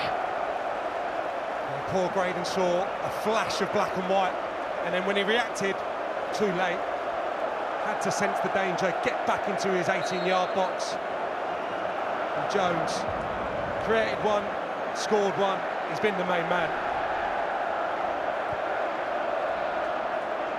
And a player who has played much higher up the football food chain, but had to drop down to reignite his career after injury setbacks.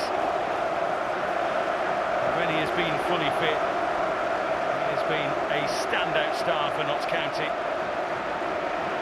not least today.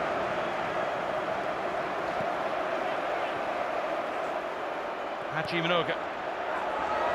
Belshaw is there. Got something on it, just couldn't properly grasp it under pressure from Fabio Barini. He digs out a terrific cross there. Minoga going towards the byline, really has to wrap his right foot around it. Very nearly lands in a prime spot for Barini. The hands of Belshaw, in fact, but arrives so quickly at Barini, he can't react in time to get that goalwards. All the noise coming from those who've travelled wearing black and white.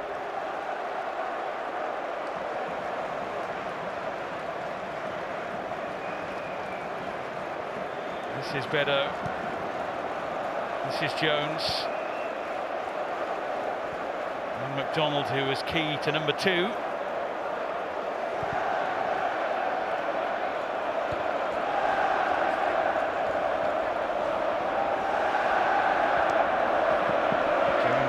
Challenged by Woodburn. He did well to keep his feet under pressure from Grant. Jatta. That's 5 minutes in, it goes in behind for your Pender, who was desperate for it. Diagonal run, right to left. He saw it, Jatta, but 3-0 up. Better suited to play square, keep the ball.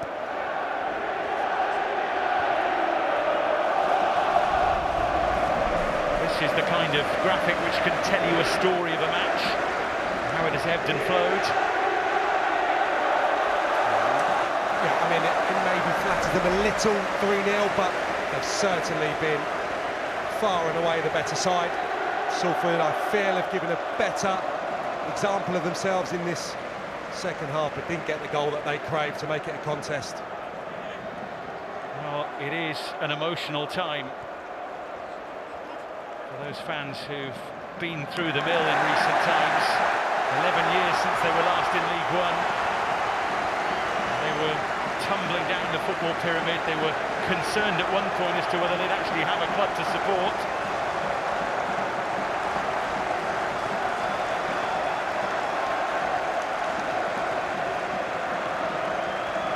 Joy unconfined. Frustration. What has unfolded. It's the contrast of emotions dealt out by the playoffs. Gary Neville was saying earlier, you only enjoy a trip to Wembley if you win. There are 15 minutes left. It seems like this is over as a contest.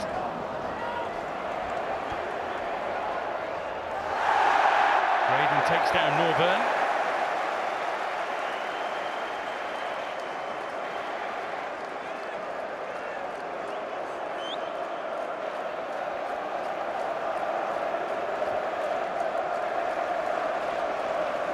Martin Patterson is not necessarily a heart-on-sleeve manager, but he has spoken with great affection about his squad.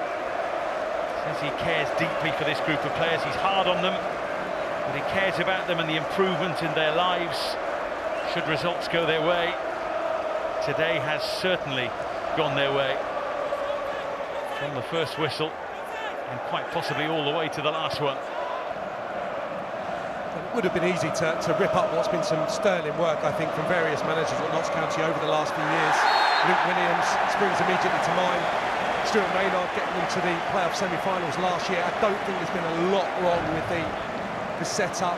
The style of play has not altered really, which is testament to him coming in and recognising that. It's also a pretty good thing with this squad where the nucleus have remained. Of course, he has previous connections with Salford City, effectively, because one of his early coaching jobs was at Sir David Beckham's MLS club Inter Miami, where he coached Beckham's son Romeo. He also worked with Phil Neville while in the United States.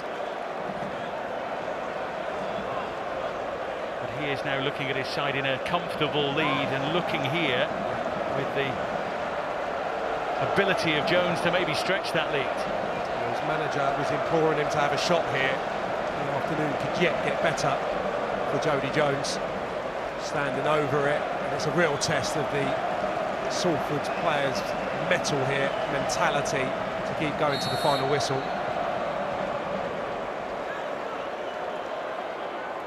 Jody Jones. Oh, and Young managed to get there and hold on. Yeah, lacks the conviction, the venom to really test the keeper, but he sees it quite late, and Jatta on the prowl, holds on Young.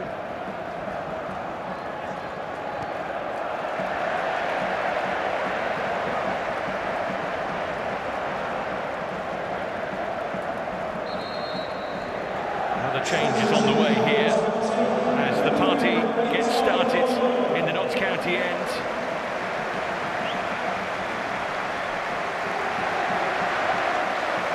Ollie Norburn makes way.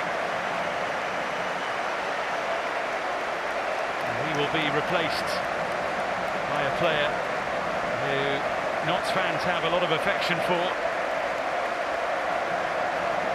Matt Palmer, one of the players who won the National League playoff final with the Magpies. And spent so long on the touchline, on the sideline, injured, before returning to action for them. A real leader in the middle of the park.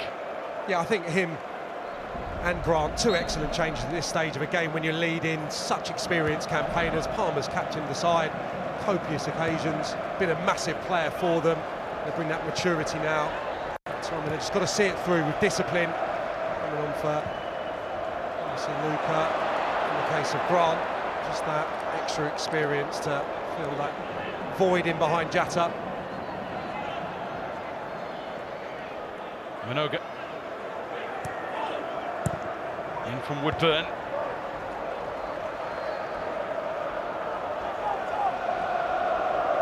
Sensei for Kareem Harris.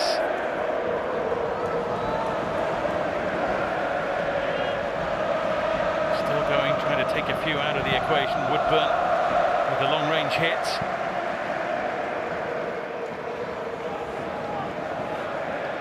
Corner ball.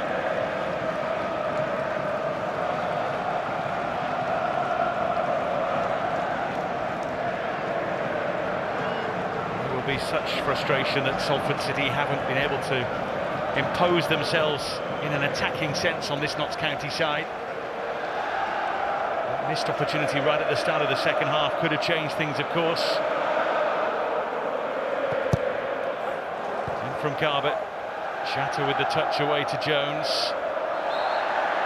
Wiped away by Woodburn. Even now making great decisions, Jones. It was a good footing from Jatta. A little bit holding going on inside the 18-yard box.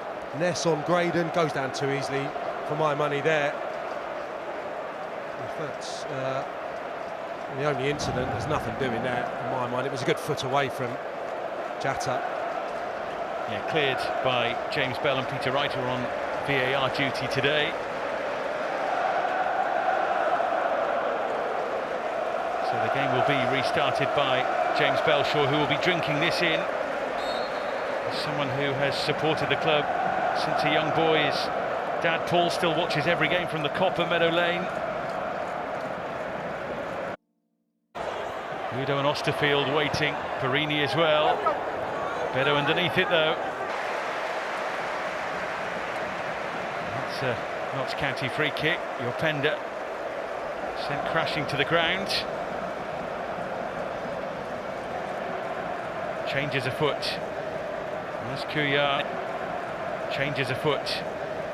Muskuya and Matthew Dennis will be introduced in a moment.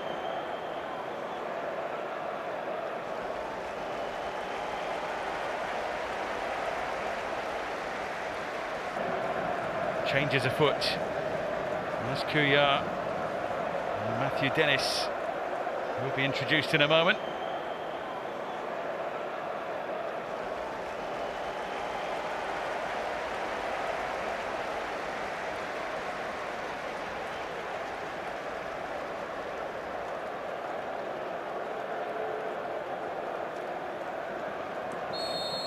Conversations being had with Lee and Love as well, so it might well be that 3 changes are in the offing.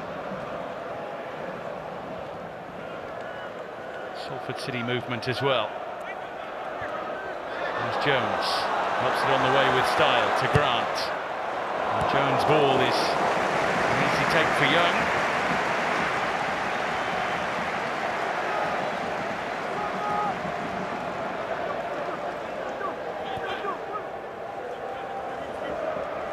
Perini.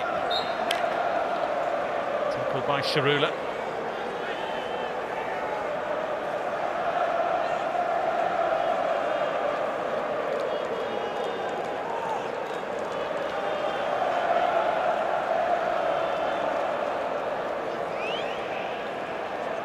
Garbutt to take the free kick. Notts County understandably not committing anyone forward, just happy to try and repel any threat in the final 10 minutes or so.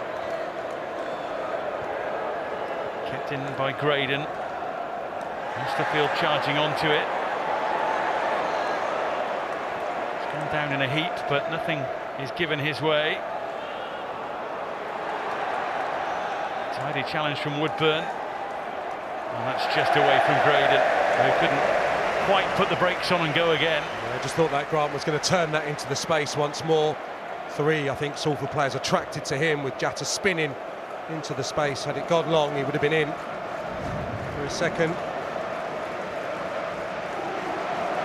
Yeah, maybe a shout here, I think, into the back of Osterfield. He goes over a fraction easily, but late in the game, limbs tiring. Getting near the ball, did he? Robertson, I think, yeah, he's unfortunate not to get the award there, edge of the box.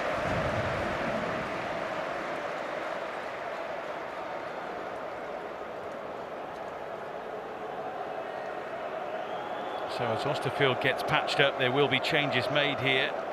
Cole Stockton will get the final 6 minutes plus added time in place of Josh Osterfield.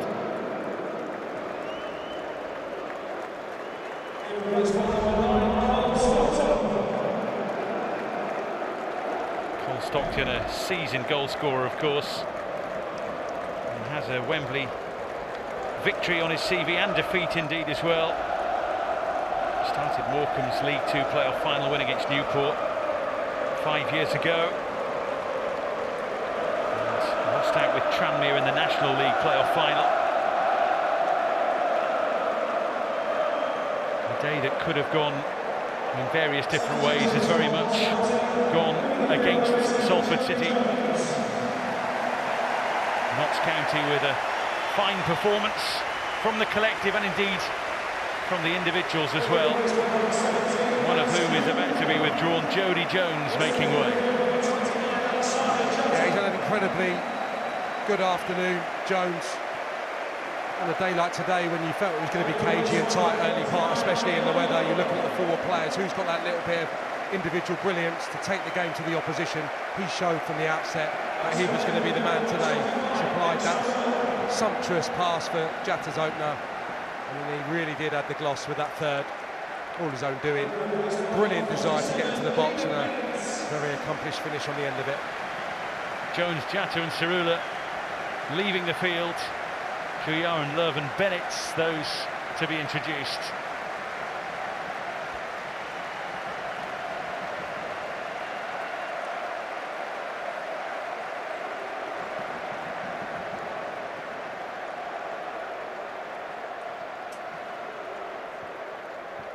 All these players coming on would have wanted longer, I'm sure, but the main thing from their point of view will have been to be involved today in what's been an impressive victory.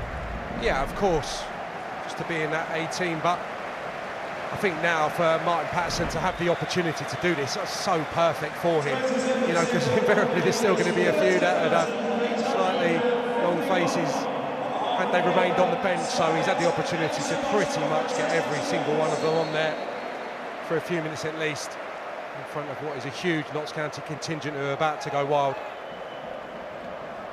This division, Sky Bet League 2, has been a compelling watch once again this time round.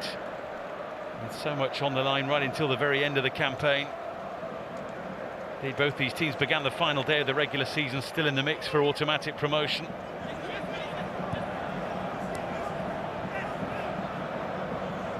It's given us a treat of a final when you consider the conditions that we had to play in.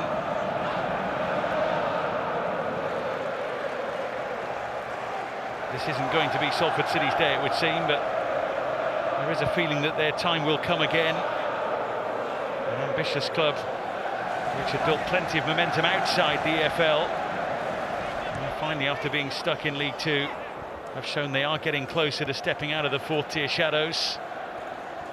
Trying to end with a flourish as well here. Yeah, they'll come again. Lee Hendry referenced it pre-match.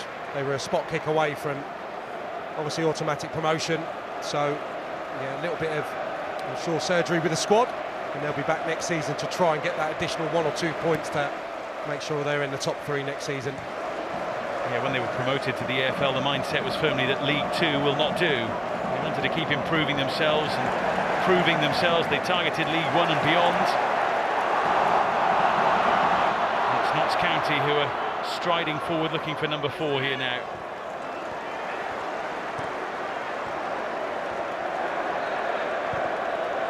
Robertson, love trying to spin away from Waluo.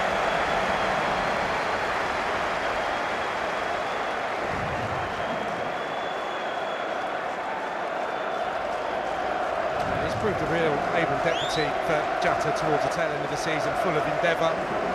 Love gives them that real presence when you lose the speed of the goal threat of the main man Jatta. The Notts County owners might not be grinning from ear to ear, but they'll be absolutely delighted when that full-time whistle is blown. And their club will be playing League One football next season. 8 added minutes is the potential call. Still a fair bit of time, but Salford City have been second best today. And Notts County look set fair to see this out. Yeah, not going to get the headlines today, you're penned up for goals or assists, but you keep that back line of Salford honest, continuing to try and run beyond them. Incredible athleticism, fitness levels that young man showed this afternoon, and brilliant campaign he's had, and intriguing to see where his future lies beyond this final few minutes, season ahead. Grant, happy in the corner, just didn't quite get the throw he wanted.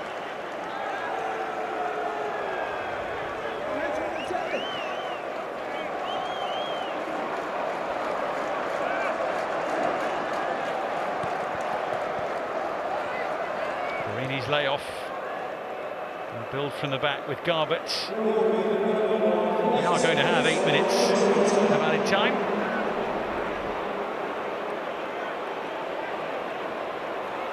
Which it would seem is just delaying the inevitable Notts County celebrations.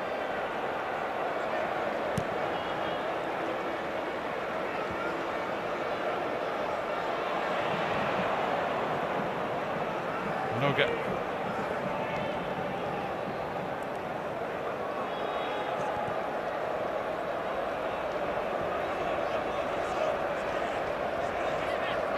Garbett. Udo's layoff.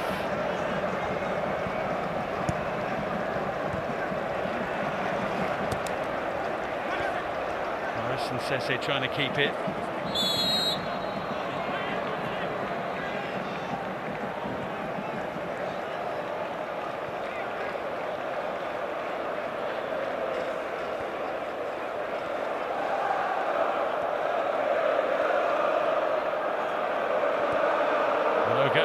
Stockton will give chase, but he won't get there.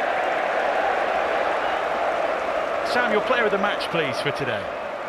Yeah, well, I think I'm running out of superlatives already. The amount we've discussed him in the second half, but Jones from the first minute, really, his battle up against Minoga was key. You can look at the width that he supplied for Notts County, especially in that first half. Created the opener with that brilliant feathered ball into the space beyond Salford's back line and capped it with a third.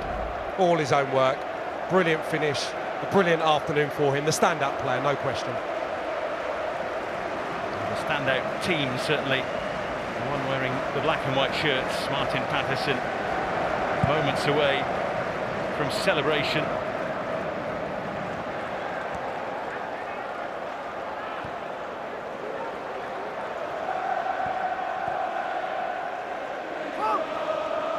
Here's Grant, making the most of his time on the turf today.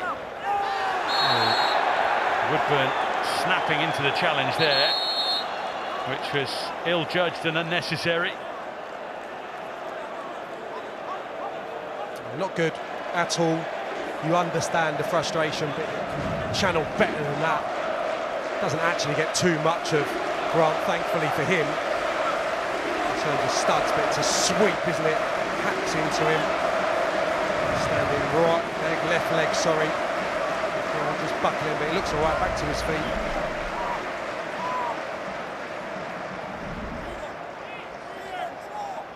was one that could have been nasty, but Grant up and on with it.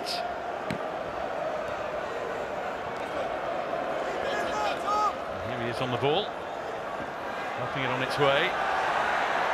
Openda trying to lead Barinia Meridance. Kudos touch for Harris, for Stockton, just away from Sessa. A metaphor for Salford's day, really. Nothing has quite clicked.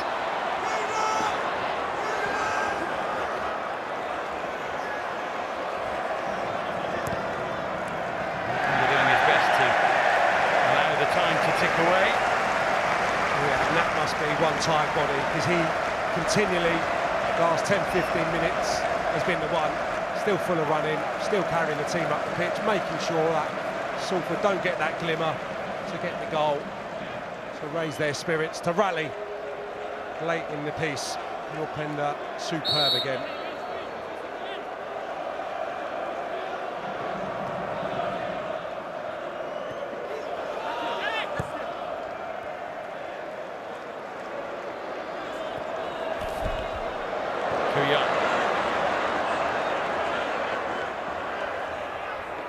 Turn to hold it up.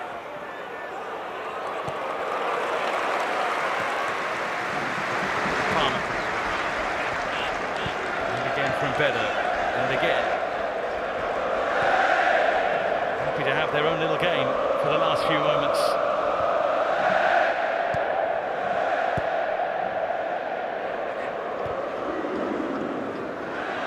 Minoga. Emerging with it. Couldn't properly lend it to Sesse.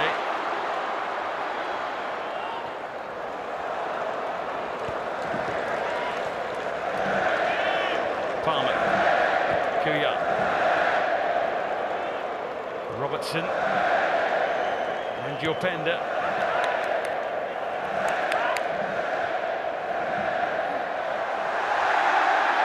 Trying to find a way through. No free kick forthcoming. I think first minute that probably is a free kick as well, and I think that probably showed you in a moment the two guys, very much the danger men coming into today's showpiece game. One of them's really turned up, Openda, that man, and Sesse could have so easily been his afternoon had he taken that opportunity start of the second half. Just hasn't happened for him aside from that.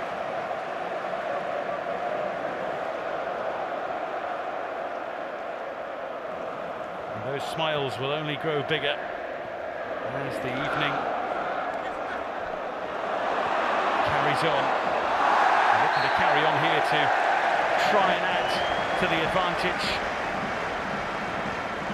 Free kick only adding to the Salford City frustration.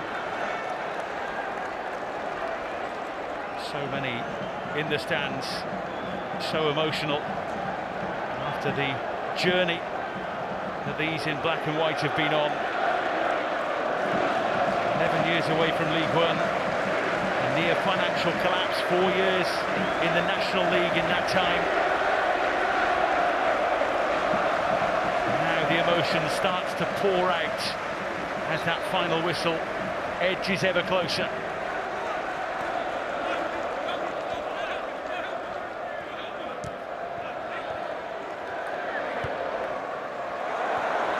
Openda. Kuya.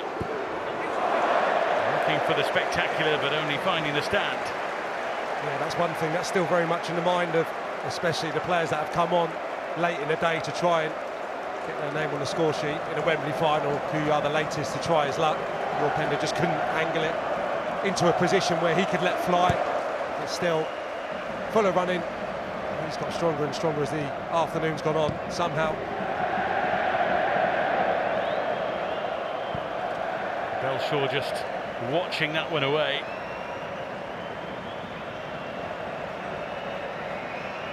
And from the smiles at one end of the ground, the frustration and thoughts of what might have been at the other.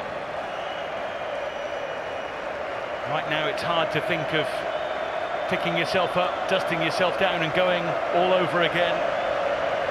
But that's what they must do in orange rather than red next season. There's the whistle. Notts County have done it. It's party time for the world's oldest professional football club. The Magpies' promotion dreams come true under the arch, and their victory is fully deserved. The first half strikes from Alassane Jatta and Lucas Ness, added to by standout contributor Jody Jones in the second. Salford City's fine campaign suffers a bitter twist right at the end. The Amis so near and yet so far from a first taste of League One. Their pain begins to set in with the backdrop of Notts County celebrations in the sunshine. They were right at it from the first whistle to the very last. And now the celebrations can begin in earnest. Notts County 3, Salford City 0. Notts County promoted to League One. Look at these scenes here at Wembley Stadium. Glum faces from the Salford persuasions to David Beckham and co and the Salford owners. It wasn't to be for Salford City, but for Notts County. Promotion back to League One. The comeback complete. 11 years ago they dropped out of the third tier and ended up in non-league, but they are back in League One next season. Carl Robinson and his side left to reflect on what might have been. But what a moment for these Notts County players. Andy Woodman, Gareth Ainsworth and Lee Hendry are with me. Andy, you've been here, you've tasted victory. What's this like for these Notts County players right now? I mean, they were superb, and they deserve all the plaudits they get for today. I feel a bit sorry for Carl Robinson. His team just didn't turn up today. You know, the big players just didn't turn up for whatever reason. He'll be scratching his head at that. But it's all about Notts County today, and Geordie Jones, what a performance today. What a fantastic performance. I just said to him as I went past him on the stairs, I can't believe I've got you coming up against me again next year. It was the biggest smile on his face. You thought I might see the back of him, but no, he'll be back with you in League One next season. He stole the show, didn't he, Gareth, really, Jody Jones? Yeah, outstanding performance, and you know, he's been through a lot. He's had his big injuries when he went to Coventry, and he was out for a while, so to bounce back and then to finally have his moment, and really did have his moment, you know. I think he's played a part in all 3 goals today, and that's a magnificent performance from such a young man. OK, well, let's get straight to pitch side, because Jody Jones is ready to speak to Jonathan Oates. Jody, congratulations. You've done it. Just sum up your emotions for us. Look at that, man. It's, nearly swore, sorry. It's unbelievable, man. It makes me really emotional, you know, when you work so hard for 11 months and everybody becomes your family, the staff, the players, people that work in the office, you know, we become a family, you know, you're with them more than your own family. So when you work so hard for 11 months, there's so many knocks along the way. Personally, for me, it's been one of the hardest years of my life mentally, with a lot of family things that have gone on, you know. So it's been tough, but it all comes down to this day, you know. I don't know what to say, man. You set up the first 2 goals, you scored the third. How much have you enjoyed yourself on the biggest stage today? Listen, I always say to people, if you're not going to have fun when you're playing football, what's the point of playing it, you know? And the gaffer said it's another game, go out there and have fun, and I think it's the most fun I've had all season, you know, on a big pitch like this. Yeah, I was just having fun, just playing football. But to get the third goal, to really clinch it in front of the Notts fans, what was that moment like? Sometimes I think, why me, you know, like Boreham Wood in the semi-final when I scored, I couldn't believe it. And I just knew I'd score in front of our fans today, I just knew it. Look how good they are. It's amazing, you know, I'm over the moon. It's one of the best days of my life. You were part of the team that got Notts County back into the league. Now you've got them back into the League One. First time in 16 years. What does that mean to give that to these fans? It's amazing. Literally, last night, the boys will say I love football too much, but I'm telling them we're going to win 3-0 today.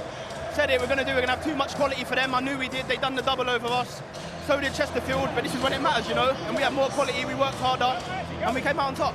You called it. Go and enjoy it. Thank you, Jody. Well done.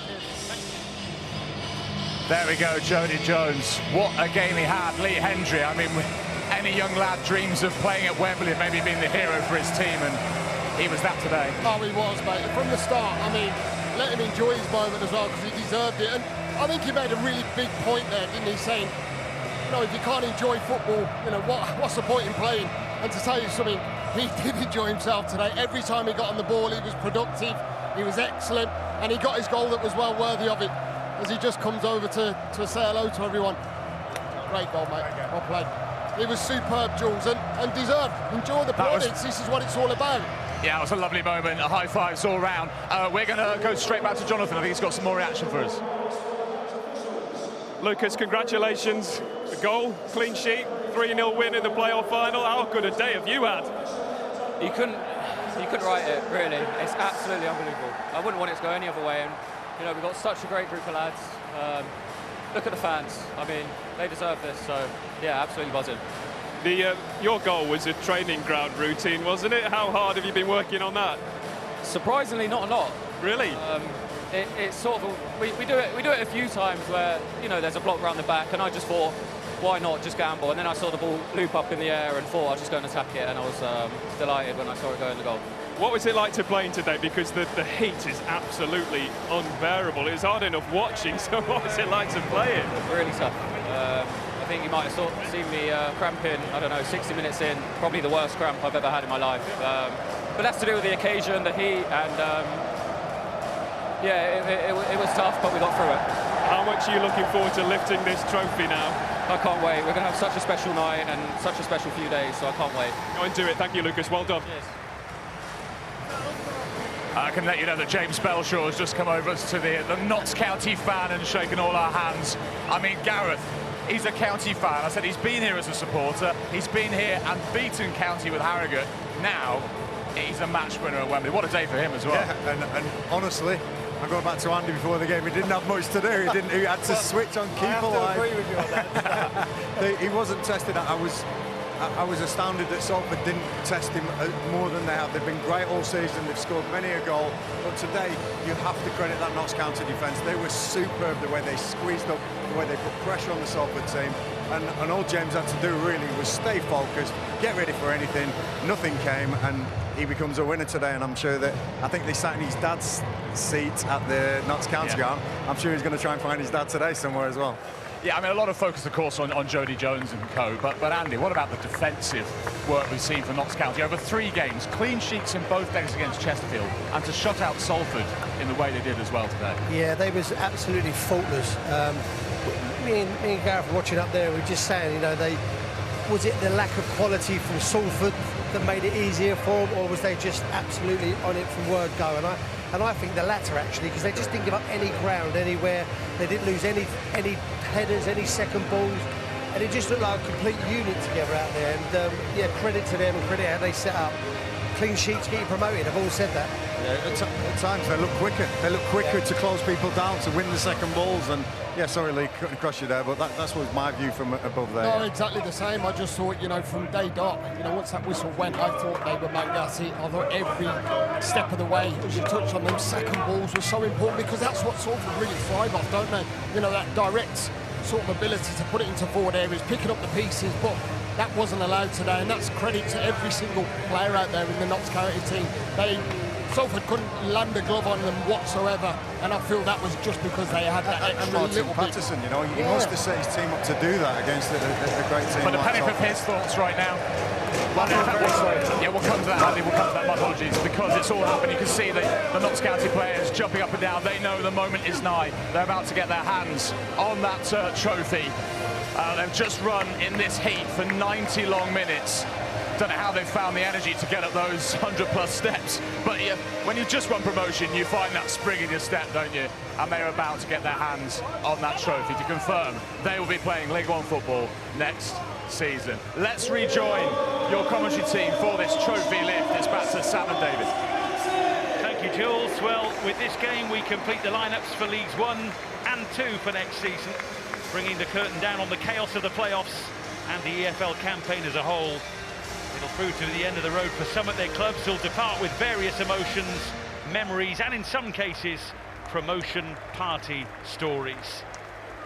So Notts County will be League One again. And since they were last there, their world has been turned upside down. The Magpies dropping out of the third tier in 2015. In the 11 years since, they've grappled with financial issues, changes in ownership, and even spent 4 years in the non-league pyramid. Their fans have really been through it. But now they can smile, they can celebrate, and they can plan for what looks to be a promising future. There were times when they didn't know whether they'd have a football club to support at all. Now they're cheering on a side going firmly in the right direction.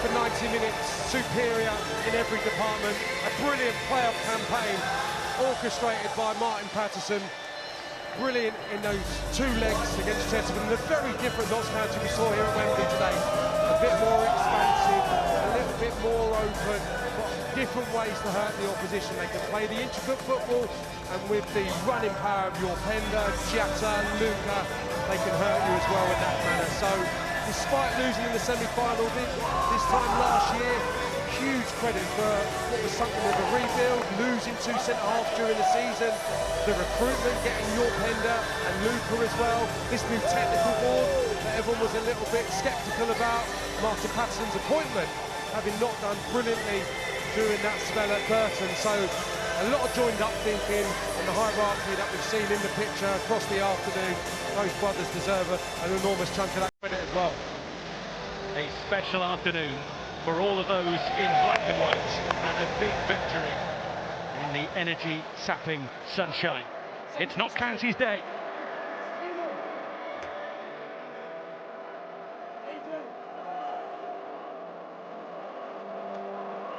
It is Notts County's day, it is Martin Patterson and his team's day, and this is his moment. He likes to make the focus to be about the players. He doesn't like to talk about himself at all. He's very humble, but boy does he deserve this moment. Martin Patterson, first season at Notts County. His predecessor got them to the semi-finals. He has cleared the final hurdle, and what an impact, Lee Hendry, he has had on this football club. Yeah, he has. You guys took we were very sceptical about bringing him into the football club, but it's a massive achievement. Look around, Jules, this is a massive football club, there's no doubt of that. And, you know, what comes with that is expectation levels. So credit to Martin, he's come in, he's got on with things, the noise that's surrounded, whether they wanted him there or not. Tell you what, it takes thick skin to do that, so credit to him. He has literally won all these fans over today. They played in League One, that was the goal, and that was the achievement he's made. And that's his first promotion as a manager, or head coach as he is, Gareth. Whatever he goes on to achieve in his career, he won't forget today in a hurry, will he? No, and you've got that, you know, and luckily I've been through it and come out of this place as a winner, and it stays with you. It's a proud moment, it gives you belief for the next season. But you know what, to come in, like Lee says, and keep playing the way he's played all season. He has not changed, by the way. All season you go through formations of teams, their 4s, their 3s, their 5s, their whatever. He has stuck with what he believed in, and he's given him success. So well done, Martin Patterson. And as the guys mentioned in the trophy lift there, you know, this is a club that has been through so much turmoil in recent history. Dropping out of the league, ownership issues, even the threat of going out of business, Andy. So to have this moment they're enjoying now with these 20,000 fans behind us, who, as you'd understand, not a single one is hitting the M1 yet. I mean, just how big is this for this football club? It's a massive achievement for the football club, and all those things you've noted there that they've been through. And we were saying again up there, you know, this club will probably kick on now, and rightly so. And I just want to come back to Martin Patterson. I watched him out there. The team was celebrating, running to the fans, and he got all his staff together, and you can almost say he wanted to make it about them and him. That summed him up for me there. They was all celebrating down to the players. He got all his staff together and really had a little moment with them, and I really like that moment, and that to me is the man he is. Yeah, and that relationship between manager and players is so key, Lee, and getting them on board. Yes, it is, yeah. I mean, these guys are known for it, aren't they? And that's where you have success, and they've had success. But I think in that changing room is so important, whether it is your staff. You know, your staff have to buy into what ideas you've got as a manager, then it has to be controlled with the players, and then there has to be that togetherness that everyone's buying into what you're trying to achieve, and that's success. You know, you don't go into management just to be a manager, do you? You want to win things. No, and managing people, you know, that's what he's done so well. You listen to Jody Jones and the way he spoke, you know, he's talking about how together they are, what a family they are, you know, and that's success, that's recipe for success in the dressing room, and you know, give it to mine, well done, brilliant. He's won here as a player, now he's won here as a head coach. Martin Patterson and his Notts County team can look forward to League One football next season. 11 years since the Magpies were at that level. They sunk to the National League in that time, but they are back in the third tier, and this was the moment. It was confirmed earlier. They can look forward to games with Leicester City and Sheffield Wednesday and many more next season. Notts County will be in the League One next season. We're back here in a minute with more.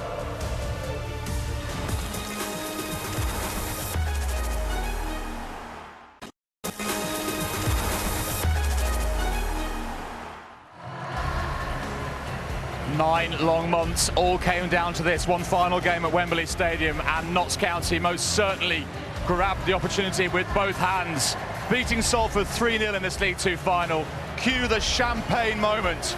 Notts County will be back in League One next season. They are going up. Let's get some more reaction, shall we, out on the pitch with Jonathan Oates. Yeah, he's proper Notts, this fella. What does this mean to you, James, as a lifelong Notts County fan? Dreams do come true. You dream of this moment as a boy. Even over the last few years, like, you think one day to represent Notts County would just be incredible, and then to play a part and represent Notts County at Wembley, to then go on and win in the manner that we did and the way we've attacked these playoffs, like, it's incredible. Like, you plan things to say or what to do and it just goes out the window, but it's for each and every single person here, because I've been one of them, I am one of them, and to give them that moment is just incredible. What would the boy who was a mascot for Notts County on his 6th birthday thought of all this? Again, it's fairy tales in football don't often come true, but this has been one story that I've held on to, and then when it became reality, signing here in January, to then now go on and be here, like, it's just, it's so overwhelming and just incredible. Did you think the opportunity for signing for Notts County had passed you by? Because you were 35 when you signed for this club in January. And I've tried a few times. My text of Rich Montague over the last few years have been, yeah, but look, when the call came through, yeah, you hold on a bit of hope, but you think it's not going to happen.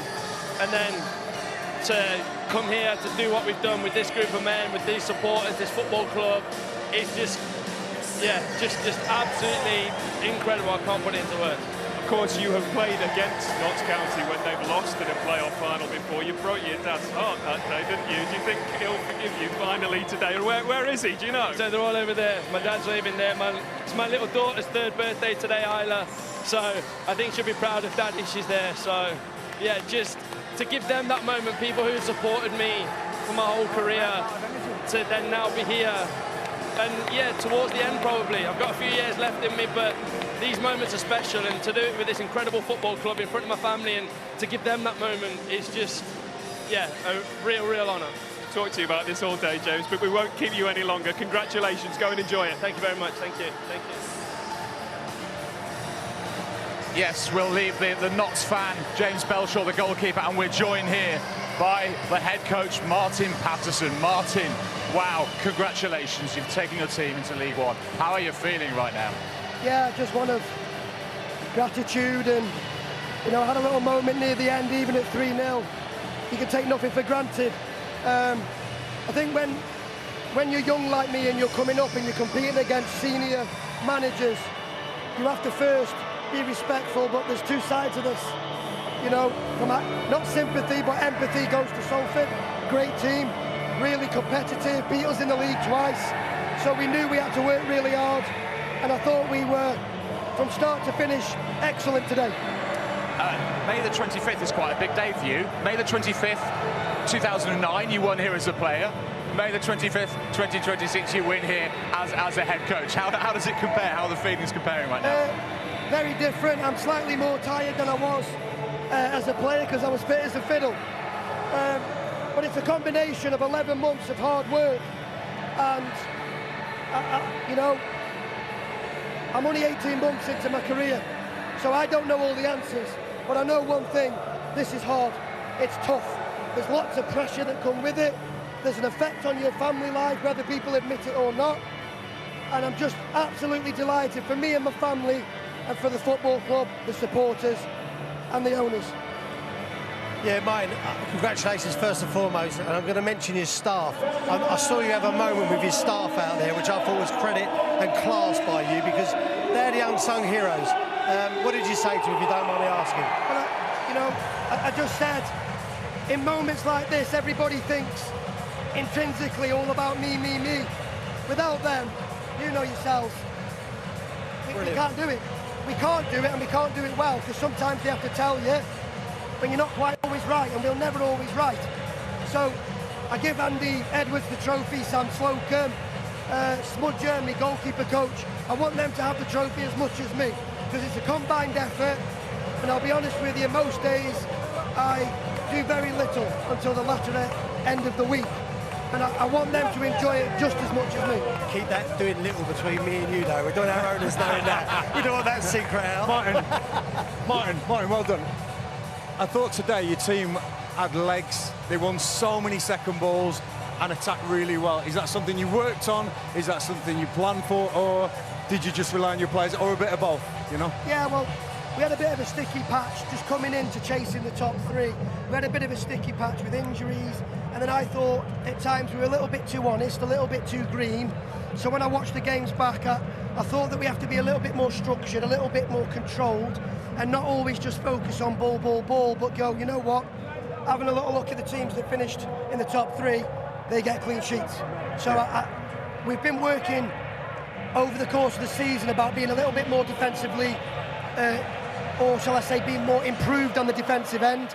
And I was adamant I needed to really work hard defensively, because I know, without being arrogant, we've got good footballers. But what their improvement needed was a little bit of realisation of what wins games, and especially high-pressured games with energy levels. Brilliant, mate. Congratulations. And I was just going to say congratulations as well, Pop. I obviously watching the semi-final approach to this, that was a different performance on every level, wasn't it? Was that the objective going into this fight? You know, obviously not knowing you were going to get to the final, of course, but was it being more structured? Was it being more defensive? I mean, today it looked like you could have gone. Well, you did blow them away in the end, but every single player on that pitch, you know, worked so hard. Was that what was the difference today? Was the game plan? Yeah, so I think the focus was to have a controlled performance. The weather plays a big part. You know, you can't just go off out the traps and press every moment. You can't continuously try and work the ball, because keeping the ball zapping at times as well. So without trying to be too cute for my own good, I worked on a balance of playing, spinning it in behind, playing, spinning it in behind, and you know, it worked. Some days it doesn't. Oh, that was your first goal, wasn't it? Yes. And then set plays. You know, everybody seems to think it's a naughty word. Not for me. Not for me. Absolutely not. It's imperative, and we need to put more respect on it, and we do. We're slowly improving on those small things, and we have to get better next year. Oh, I was going to say about the set piece, was that obviously worked on, wasn't it? Yeah. It was brilliant. I mean, the three centre-halves obviously were all part of that. When it comes off, I always say it's worked on. Listen, if you see how high Lucas Ness jumps to win that header, that's desire. That's somebody who's going, I'm going to take this game today. Again, that was fantastic. You know, you talk about desire. Now, these are stuff that you can't quite quantify. No. Yeah. How do people deal with pressure? How do they come to Wembley and be able to perform? I haven't got the answers. My players were brilliant. Mate, you came up with the answers today, I'll tell you that. You certainly had them prepared, and you looked in your first interview before the game. You look like focused, and your team represented you in that stage. Congratulations, man. Thanks, lads. Got lots of respect for you. One final thought, Martin, if you just allow us to look forward a little bit to what awaits you now, League One. Because they always say the team that wins the playoffs is obviously a little bit behind the other teams who've had a couple more weeks to prepare. Have you been able to plan at all, or is everything on hold until today? I'm going to be really honest. There has been no preparation other than these 3 games. and I don't mind saying it because I was very conscious, don't start looking too far ahead. I respect the teams in the playoffs were excellent. Salford, Chesterfield, Grimsby, nightmare teams to play against. So no, I've done no planning. And I like your honesty. And the final thing, some teams go off to Vegas when they win promotion. Any plans for you and your boys? No, I'm going home. I'm going home. The players can do what they want. Going home for a lie down. Yeah, well listen, many congratulations. We wish you all the best for next season. Well done, Martin Patterson.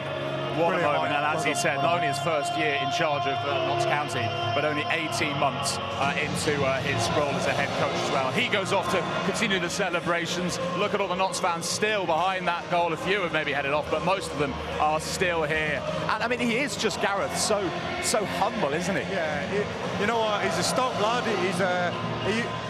When I played for Port Vale, he said to me, I watched you a few times, and that makes me feel old, but it also says that area, you know, he's had to fight, he's had to scrap for his own career, work really hard to become a Premier League footballer, and now he's gone right back to the beginning, and he says they're totally different jobs. He's now a fledgling, he's starting again, so the humility that comes out of him, that's going to do him a great favour in management, because it isn't about you, it's about your players, it's about your teams, it's about what they can do on the pitch for you, and yeah, so pleased for him today. And these two gentlemen have certainly played their part. This is the Reeds brothers, Alex and Chris, the owners of Notts County, took over the club back in 2019 at a time of real turbulence at the club. They'd had the relegation from the EFL, financial uncertainty, even that threat of liquidation.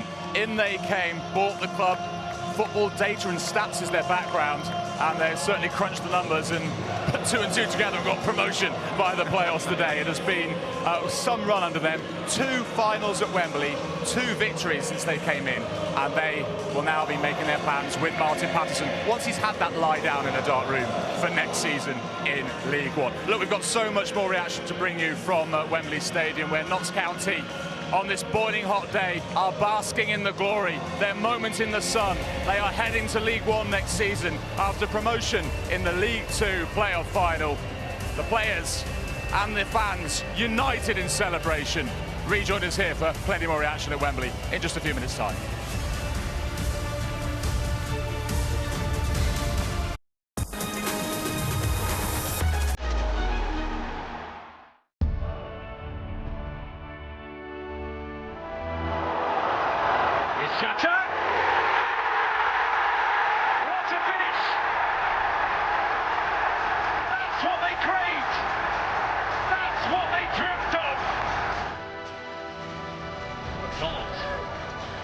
Back into the box, a towering header, and a 2-goal lead.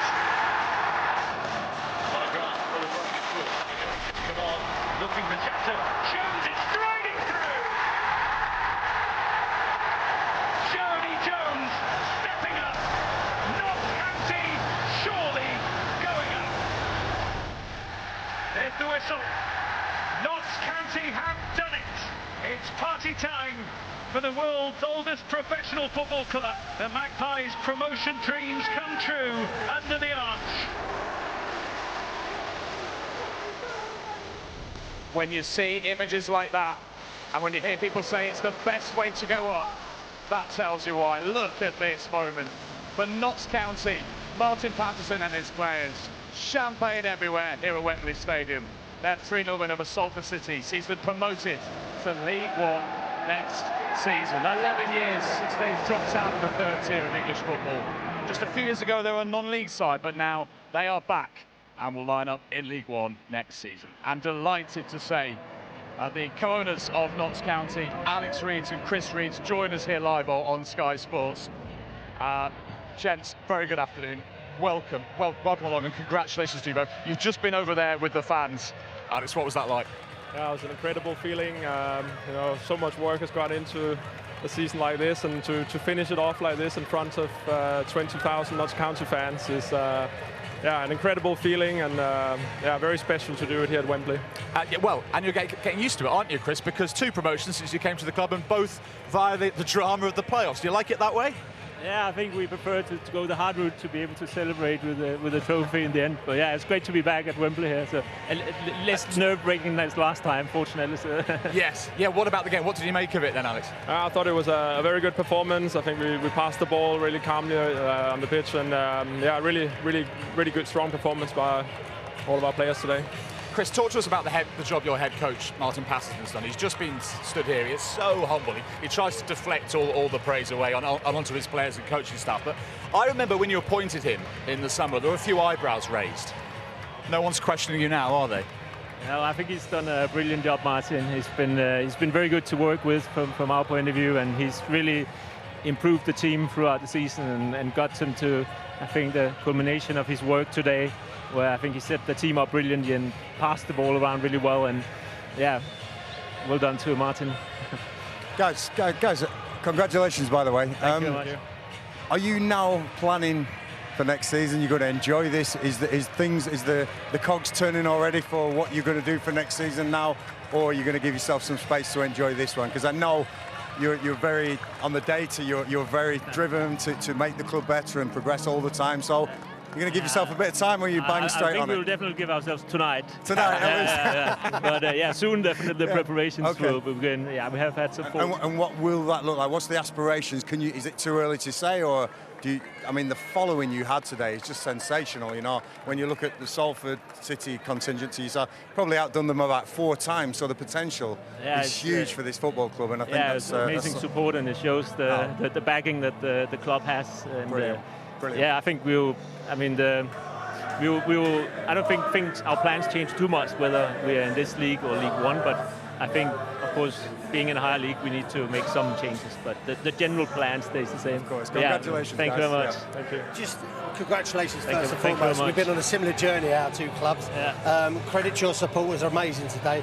Just coming back to Martin, he's done a fantastic job, and it was a brave appointment by you guys. From my side looking out, I couldn't see where you got him from. I couldn't see what really made you go for Martin Patterson, because credit to you guys, you got it bang on right. Yeah, I think Martin came with a really interesting background. He'd worked in the US with some big players there, and so he brought some interesting ideas also to the English leagues. And of course, as a player, he had a phenomenal career that I'm sure that kind of experience can also help the players on a day like today, having someone who's been in that situation before. But yeah, and we've always thought that we had a really good relationship with him and could work well with him. Congratulations. I'm looking forward to locking arms with you next year. In League One, absolutely. You've put significant funds into the club, I know that, but I know your goal as well is to achieve, as you've said before, financial sustainability, Alex, so the club becomes less reliant on owner funding. But of course, you're an ambitious club as well. How can you marry those two things together? Yeah, it's a tricky balance, the way the finances in the leagues are developing. But you know, I think we believe in the way we can achieve that is by recruiting in a smart way. And of course, we don't get all signings right, but I think we're trying to do our best to identify players who can do a good job for us. And does that give you a bit of a head start on others with your data background? That's your original business, isn't it? Of course. Yeah, potentially. I mean, I think there's many ways to recruit successfully. We're going down this route, and yeah, I think we've made some good signings so far in the years we've been at the club, and yeah, that will be the key to hopefully keep achieving success. We're hearing from you about the future as we see the pictures of your players there in the changing room, having a fantastic old time as well they might. You said last summer, didn't you, Chris, that there's immense potential in this football club. What is that potential? How big is that potential? Yeah, I absolutely think there is immense potential in the club. I think, yeah, it's a club, of course, with a fascinating history and a huge backing in a big city. So, yeah, I think it is as big as we can make it, I think so. But yeah. Sky's the limit. Yeah. Well, so we must let you go, but just a final thing. You said, we're going to enjoy tonight. What's the plan then? What are you up to? Yeah, we'll have a great party with the players and the staff, and we're really looking forward to celebrate with everyone at the club. We have so many great people working for the club, both behind the scenes and the playing staff and the coaching staff, and yeah, we're really looking forward to that party. Enjoy your party tonight, gents. We appreciate you spending time with us. Thanks very much indeed. Congratulations to Notts County. Thank you. Really nice to meet you both. Thank you. We'll let you go. Yeah, thank you. I'll take that off you. I'll take that off you as well. Nice to meet you, Chris. Thank you.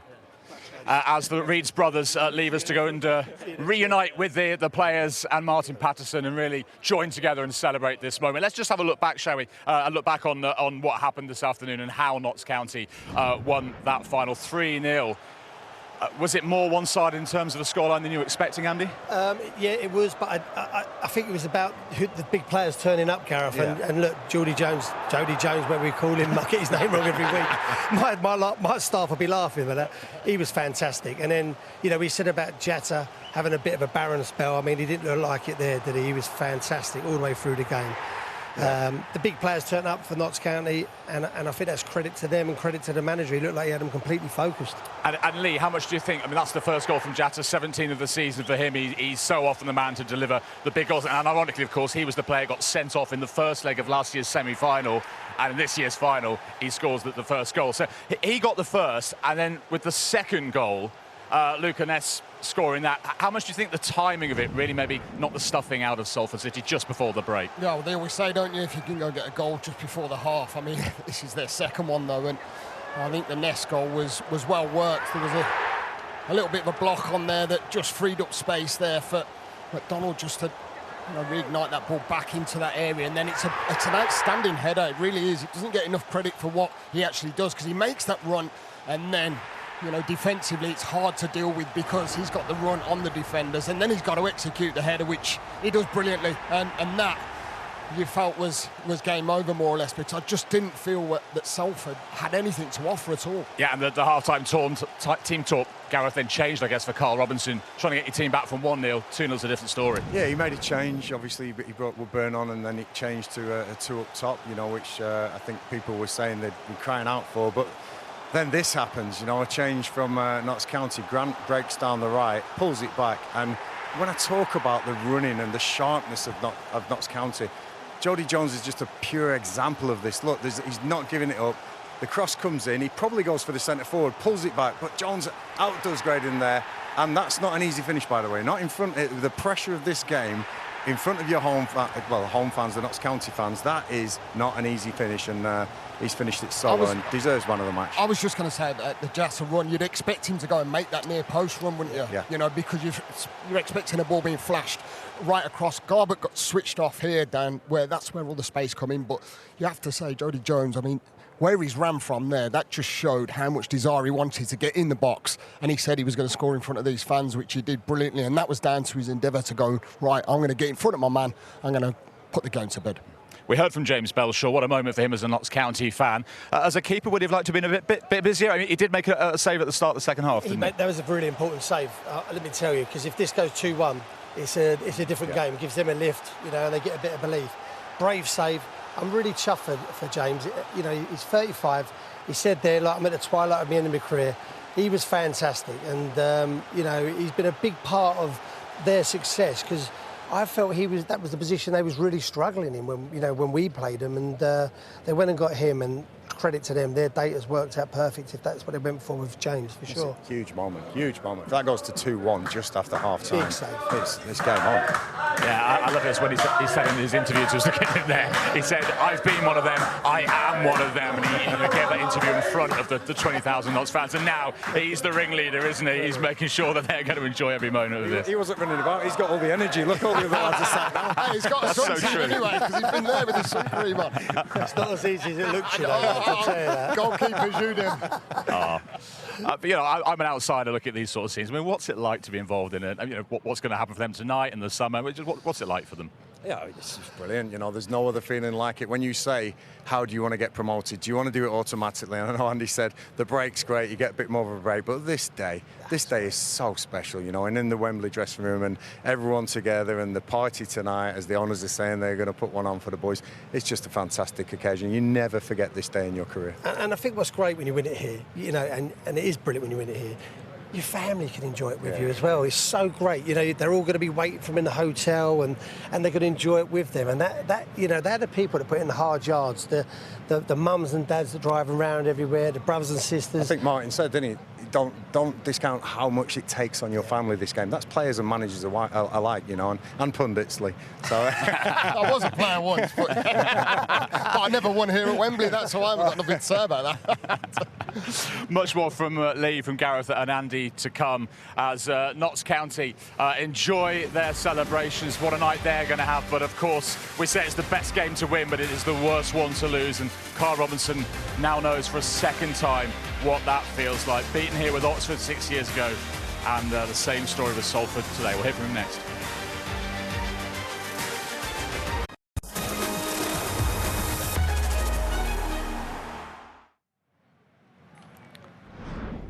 So Notts County are League One bound, and they will find out who their first opponent will be next season on Thursday, June the 25th. That is fixture release day in the EFL. Make sure you're with us on Sky Sports from midday to find out who your side will be playing in their opening games. And then the action all begins again in August with the opening league games of the new season on the weekend of the 14th to the 16th. And of course, you'll be able to watch it play out on Sky Sports. It is Notts County's day here at Wembley Stadium. They are the League Two playoff winners. Notts County fan and goalkeeper James Belshaw keeping a clean sheet as they beat Salford 3-0. They will be back in League One next season after an 11-year absence. What a day for the fans in the sunshine at Wembley, and what a day for those players. The celebrations continue in the Notts County dressing room.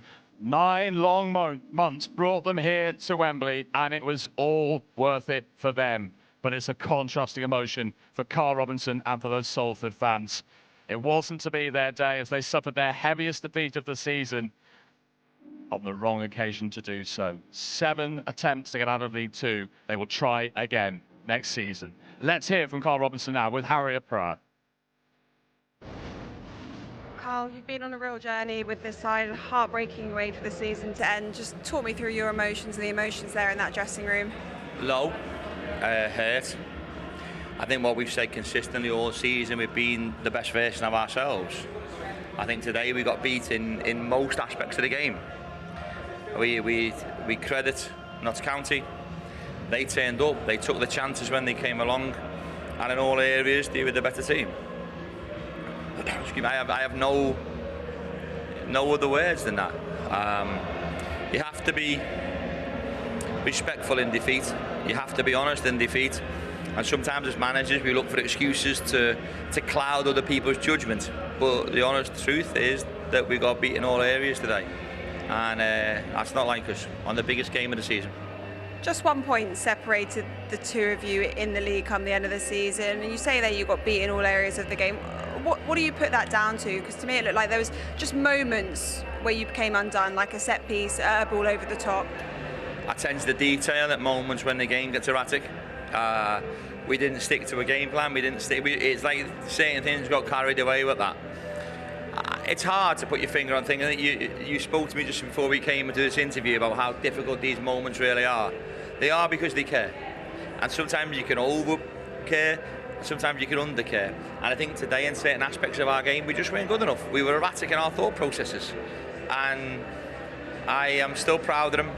It doesn't mean that I don't think they're a good team. It doesn't mean that I am not there behind them. It doesn't mean that I'm not going to back them. I'll do that all the way. I'll never change. I don't want my players to change. And I said what I said in there about Salford. We played the oldest club in the Football League today. We're one of the youngest. And you've seen that. We're going to be a generational football club. And this needs to be the lowest ebb of the club's future now. We've got to use this as a springboard to be so much better.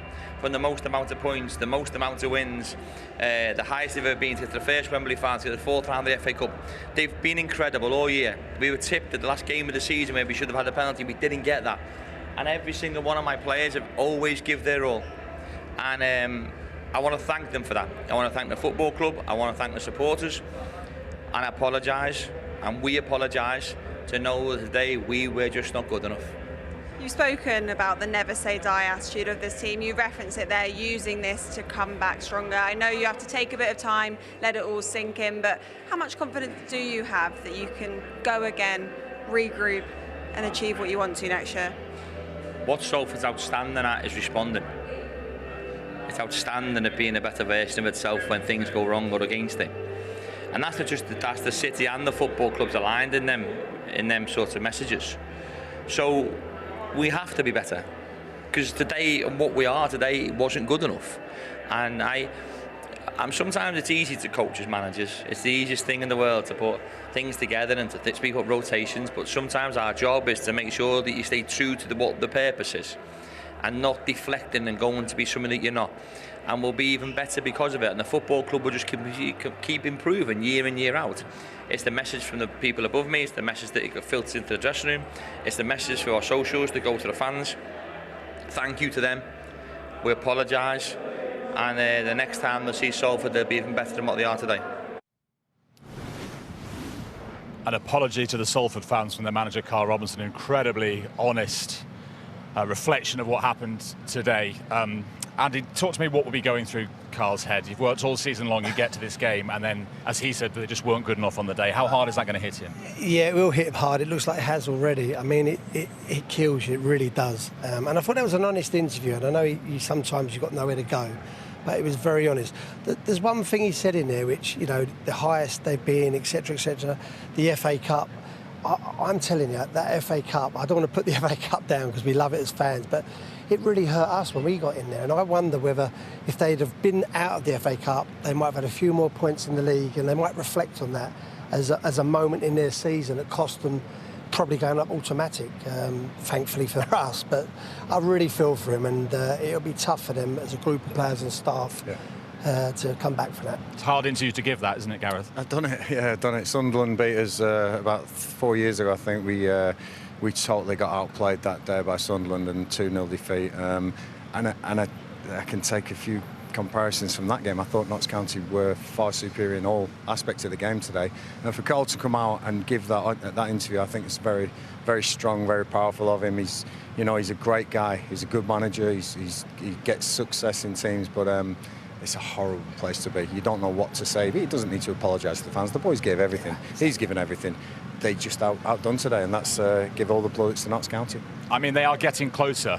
You know, they are getting closer. They've had one playoff semi-final before. They've now got to the final. This is 7 years in League Two after that flurry of promotions through non-league. How many positives from the season as a whole and their highest ever finish can they take once the dust has settled on this, going into next season? Well, since Carl's come in, he's transformed, he's turned the club around. So I just hope he's given the chance to go again, because it's the club has done, and it's changed managers, and that isn't always the answer. I feel that they're getting somewhere under Carl, and it's a really big point, when you're in cup competitions and you haven't got squad depth, and probably at times not the quality, you have to say, you have to back your manager, you really do. It's a game that is one game. And listen, if you don't turn up and don't perform, you don't get the win, do you? It's as simple as that. And that's what's happened today, because, to be quite honest, Salford have been very good all season. They've got that. They've found the formula of winning. And Carl, he wears his heart on his sleeve. I liked how positive he was at the end. I just hope he's given the chance to go again, because I think he will. I think with young players that he's got around him, he can add to that. And I do feel that they have got the quality to really kick on and go again and get that automatic promotion next season, because I think that's important for the club. Yeah, and as you said, had things turned out different on the final day, we might not even be having this conversation. The platform's there, Gareth. Yeah, the platform's there. There may be a hangover from that penalty decision. It's crazy how this game works. It really is. And there might be we're choking on that. But listen, it's a springboard. He used the word springboard as an interview, and I saw Lee nodding, thinking, yeah, quality. And that's right. It's a low point, but it's also a very high point for Salford in their history. Use it as a springboard, and like Lee says, I hope they stick with Carl and give him another chance. Do you think they'll be competing for top three again next season, Andy? I think so. I think they've got a really good squad if they keep that squad together, which I'm sure they will. And they add a few more players to it, because they've obviously got the resources to do that. I think they'll probably, I don't want to put more pressure on Carl, but I think we're one of the favourites in the league for sure. And he's got a team that want to play for him, and he's a good guy. We all know that. And just let's finish on the winning team today, Notts County, back in League One.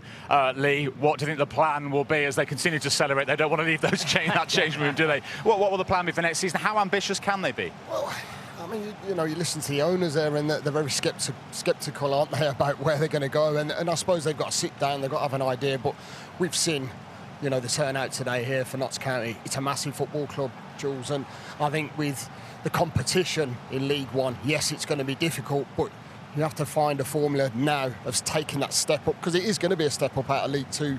You know, the quality is going to change. You might have to adapt to that, but I hope that they really back him, and I hope they do, because I do feel that this club has got so much potential. I know we've harped on about it, but it has got so much potential, and hopefully with the owners, they look at it and they back him, and they give themselves an opportunity of going again. Why couldn't they? They're great images, aren't they? And I tell you what, after the heat we've put up with today, I wish someone would bring a bottle of champagne out for us. I'm not bothered about drinking it, I just spray it all over us. You've always got one ready, haven't you? I know you. I know you. Listen, you three need to go and have a lie down in a dark room, I think, don't you? And cool down a little bit. Definitely. Thanks so much for your company, Andy. All the best for next season. And to you, of course, Gareth and Lee, thanks as always. Enjoy your summer, mate. Right, the EFL season has come to an end, hasn't it? But there is still so much live sport coming your way. On Sky Sports this summer. The final of the Premier League darts is on the way on Thursday from the O2 Arena, London, 7 p.m. Sky Sports action. And then what a huge week following that. June the 4th is England's men playing the first test match of the summer. New Zealand, the visitors to Lords from 10 in the morning. Sky Sports cricket. On the same day, the US Women's Open Golf gets underway at Riviera Country Club. All 4 days live on Sky Sports Golf. And then we bring you the glitz and the glamour of the Monaco Grand Prix with the race on Sunday the 7th, 12:30, Sky Sports F1. And it continues. On Friday the 12th, the ICC Women's T20 World Cup swings into action. Starts with the hosts England against Sri Lanka on Sky Sports Cricket. Well, Ascot takes place from the 16th to the 20th of June. 5 fantastic days of coverage on Sky Sports Racing. And the same week, it's the men's 3rd major of the year, the US Open, 8th to the 21st of June from Shinnecock Hills. And of course, you can follow that all live on Sky Sports Golf. And Tom Hanks presents a powerful and definitive retelling of the Second World War, and that starts tomorrow on Sky Sports History. Here at Wembley Stadium in the 40th edition of the playoffs, it is glory for Notts County. The curtain comes down on 3 dramatic days. Thanks for your company, and from all of us here at Sky Sports Football, have a great summer. We'll see you next season.